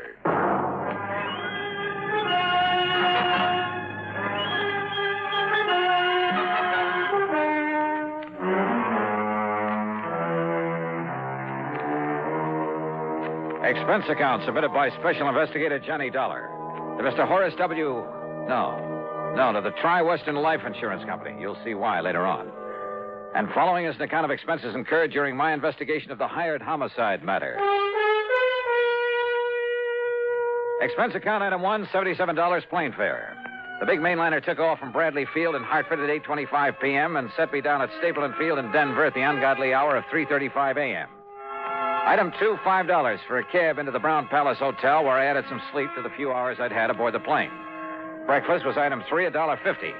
And then I walked over to the office of the Milford Advertising Agency on California Street. Horace W. Milford was tall, gray-haired, and with a very dignified bearing. He got to the point immediately. and yet in a kind of roundabout way. Mr. Dollar, I must emphasize that this whole thing must be completely confidential. Oh? Well, now that depends. I will pay you well. Very well. You sound as though there might be something illegal about whatever it is you want me to do. I can only hope that you can prevent something illegal from happening. Something terribly wrong. You mentioned murder. I said prevent a murder. Whose, Mr. Milford? Yours? I'll be as brief as possible, Mr. Dollar. Time is of the essence. But first, you must know some background. Right ahead, sir. Since my wife passed away some years ago, this advertising business and my daughter Claire have been my sole interests in life. How old is Claire? She was 27 on her last... now, listen, please. I'm listening. I built this business by myself. Until 2 years ago, I made all the client contacts, planned the campaigns, wrote the copy. I bought the space and radio time, everything. And then Tony came along. Tony? Anthony Ferringer. He's my son-in-law. And he works for you, Mr. Milford? Out of pity for a young man who seemed to be struggling to make his way in the world, I gave him a job. Oh. And then by way of repaying me, I thought, he brought the Bonar Electronics account to this office. Bonar Electronics Corporation. Yeah, I've heard of them. Pretty big outfit, I understand. It means annual billings of some $2 million to us. That's a sizable advertising account. Now, the point is, well, he told me later that his means of getting it were somewhat unorthodox. Unethical is a better word. No, how do you mean, sir? He told me that he had something on officers of the Bonar organization, that he'd threatened exposure and ruinous scandal if he weren't permitted to handle their advertising here. Well, now, that doesn't seem possible with a big But company. thanks largely to my own efforts and ideas, we have established them as one of the most important companies in their field. Don't ever underestimate the value of advertising, huh? Yes, to the public as well as to the company. Yeah. Well, now, Mr. Once Milford... I took over the account, young Tony was content to sit around, collect his salary and a big commission and do nothing. Nothing, that is, but constantly remind me that he had brought the business here. I see. But, Now- Mr. Dollar, were the account suddenly to go to some other agency, it would ruin me. Oh, how so? Buying this building, setting up the organization adequately to service such an account cost me everything I had. I'm not a young man anymore. Well, is somebody else gunning for Bonar Electronics? Oh, far worse than that. Mr. Dollar. Now, wait a minute, please. I'm afraid we've got far away from the subject of murder that you talked Mr. about. Dollar, far worse than his simply falling down on the job is the fact that Tony Ferringer, against my will, mind you, because I knew him well enough not to trust him, courted and eloped with my daughter. Well, now, and Mr. it Milford- wasn't because he loved her, believe me. It was only a further step in a plan to get his hands on this advertising business of mine. You're sure of that? He had the nerve, the audacity to say so himself. I can see him now, sitting right there where you are, with a smirk on his face, blandly telling me that now that he'd lost her, he'd have to resort to other tactics. Oh, wait a minute. That he'd have to take this important account away from me by opening his own agency, and that I couldn't stop him. Wait a minute, please. You said lost her. What did you mean by that? Because of his duplicity, what he'd done to me, because of the miserable way he treated and tortured her. Claire, my daughter, my only child. Claire took her own life. Oh, I'm sorry. Oh, the shock of it almost killed me, Dollar. Tony Ferringer was bringing my whole life crashing and crushing down upon my head. I hated him. With every fiber of my being, I was beside myself. I could see only one thing left for me to Mr. do. Milford, please, But if then, you're leading up to then what my I think clients you at are. Bonar came to me 2 days ago, and they told me they realized what had happened and why. And they assured me there was nothing Tony could do or say that would hurt them and that they would stand by me. Well, that straightened me out, Mr. Dollar. It made me realize that killing Tony, there was no point, no use in it. Well, I'm glad of that, sir. But then I'm afraid I don't see why you sent for me. Because it was too late. What? Because I had already hired a man, a professional killer. To murder him? Yes. Well, then, good heavens, man, call him off. I can't. Sure, get in touch with him and...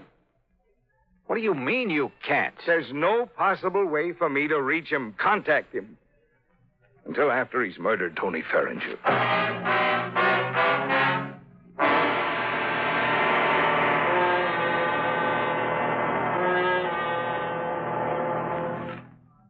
And now, Act Two of yours truly, Johnny Dollar, and the Hired Homicide Matter.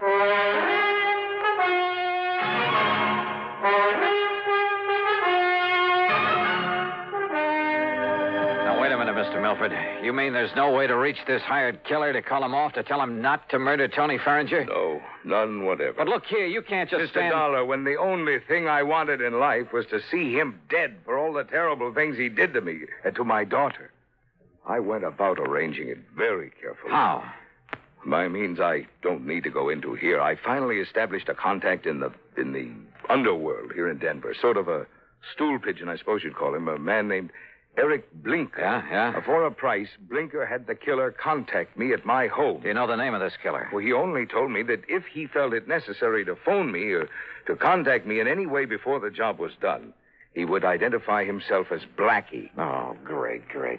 Then the only thing you can do is contact this Eric Blinker again. No. Tell him to call off Blackie. Have Blackie get in touch with you. No, Mr. What do you mean, no? Eric Blinker's body was found floating down the Platte River yesterday afternoon, just before I called you. Oh, but don't you see, Mr. Dollar?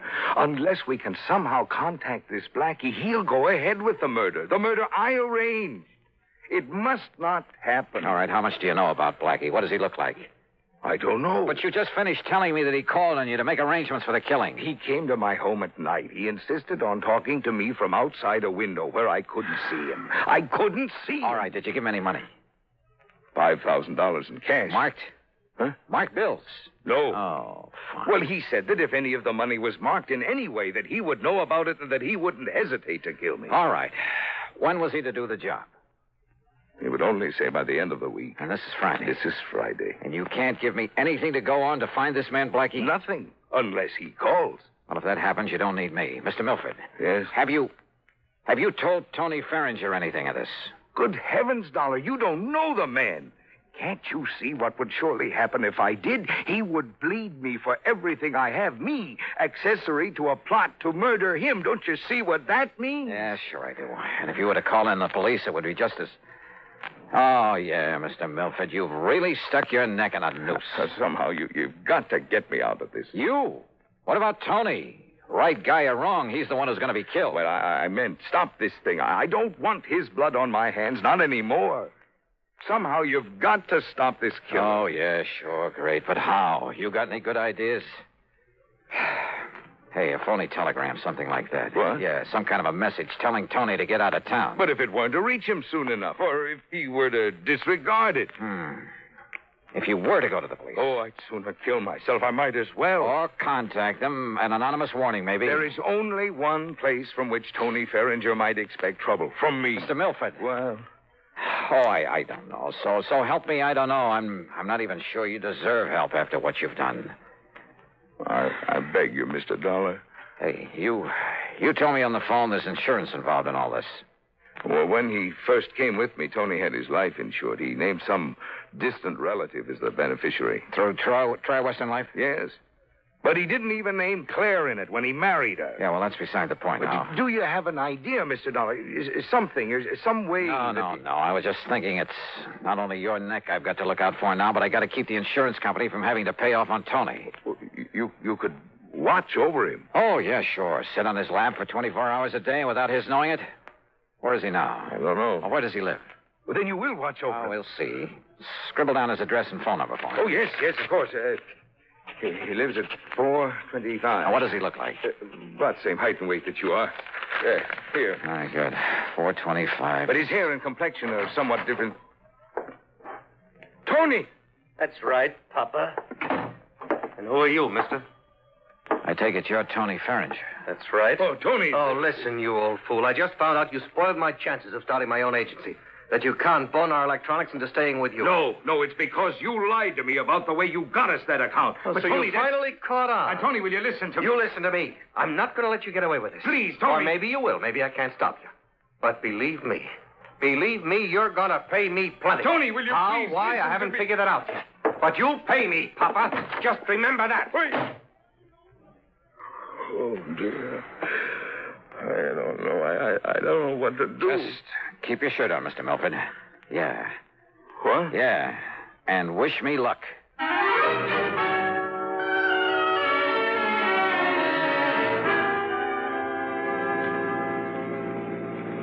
Item 2, $5 for a taxi that followed Tony Farringer's car to a residential section east of town.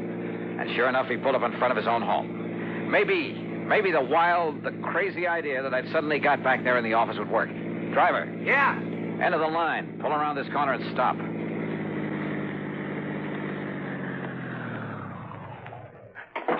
All right, here's a 5-spot. Stick around for a while. Instead of walking up to Tony's front door, I sneaked around to the back, half hidden by a hedge at the side. I hoped that none of the neighbors would see me, raise a fuss, or report me as a prowler. I rang the buzzer at the back door, then stood aside, flat against the wall, so that whoever opened it wouldn't see me.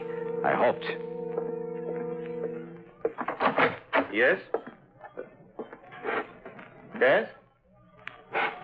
Hello, somebody ring this door buzzer? Yeah. And now, if the rest of this wild plan works out, in you go, Tony.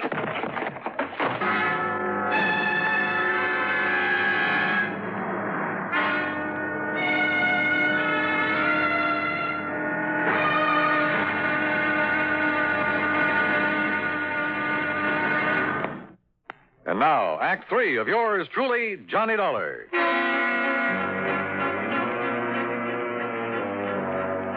After wasting some fine Scotch whiskey, pouring it on Tony Farringer's clothes, item 3 was another 5 to the cabbie for helping me haul my apparently drunken friend to a cheap rooming house over on the other side of town. A place run by a frowsy old dame who called herself Ma Letcher. Sure, mister. Just carry him up and let him sleep it off in this room here at the top of the stairs. Here, I'll open it up for you. Yeah, thanks. You ask me. Somebody must have hit him with a bottle. Here you are. Well, you can lay him onto the bed. This room will cost you $1.50, though. All right, here's a 5-spot. Well, thanks. Well, who'll I tell him? And here's another for telling him a taxi driver brought him in here. Somebody you never saw before. Oh, don't worry. I know how to keep my mouth shut when I get paid for it. Paid good, that is. Okay, I'll make it 10 here. Well, mister, you ain't got a worry in the world. Want to bet?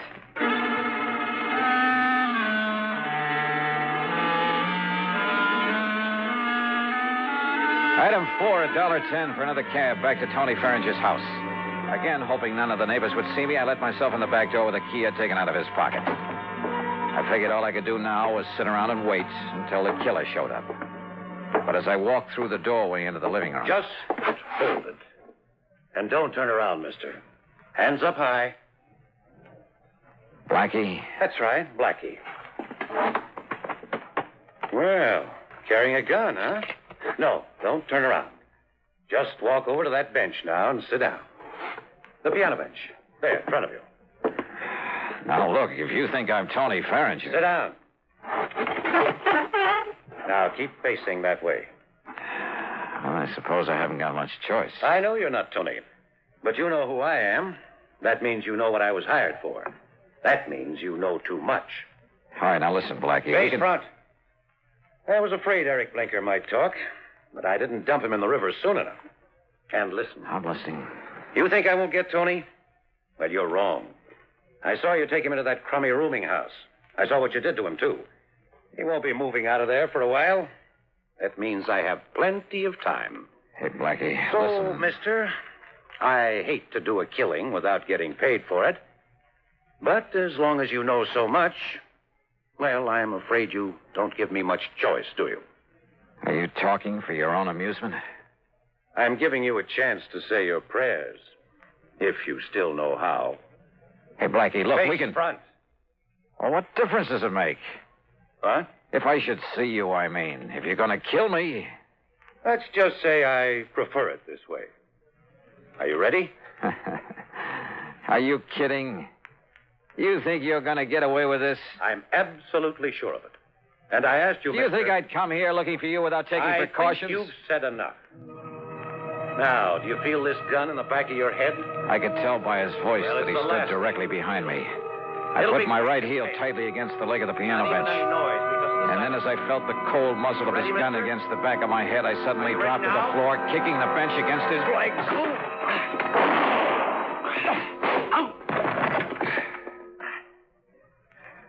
Well, Blackie, I'm afraid your rather unique career has finally come to an end.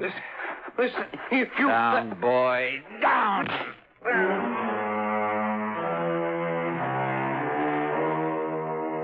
Nailing Blackie for the murder of Eric Stooley made it easy for me to keep Mr. Milford out of the picture completely. Nor did Blackie talk. Some code in the underworld, I guess. As for the expense account, well, in view of the fee that was handed to me, you can forget it.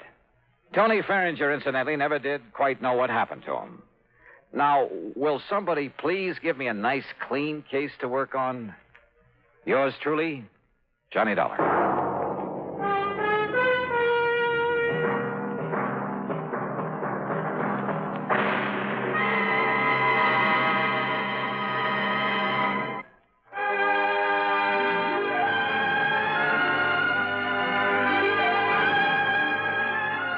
Yours truly, Johnny Dollar, starring Bob Bailey, originates in Hollywood and is written, produced, and directed by Jack Johnstone. Heard in our cast were Virginia Gregg, Marvin Miller, Lawrence Dobkin, and Russell Thorson. Be sure to join us next week, same time and station, for another exciting story of yours truly, Johnny Dollar. This is Dan Cumberly speaking. Johnny Dollar has come to you through the worldwide facilities of the United States Armed Forces Radio and Television Service.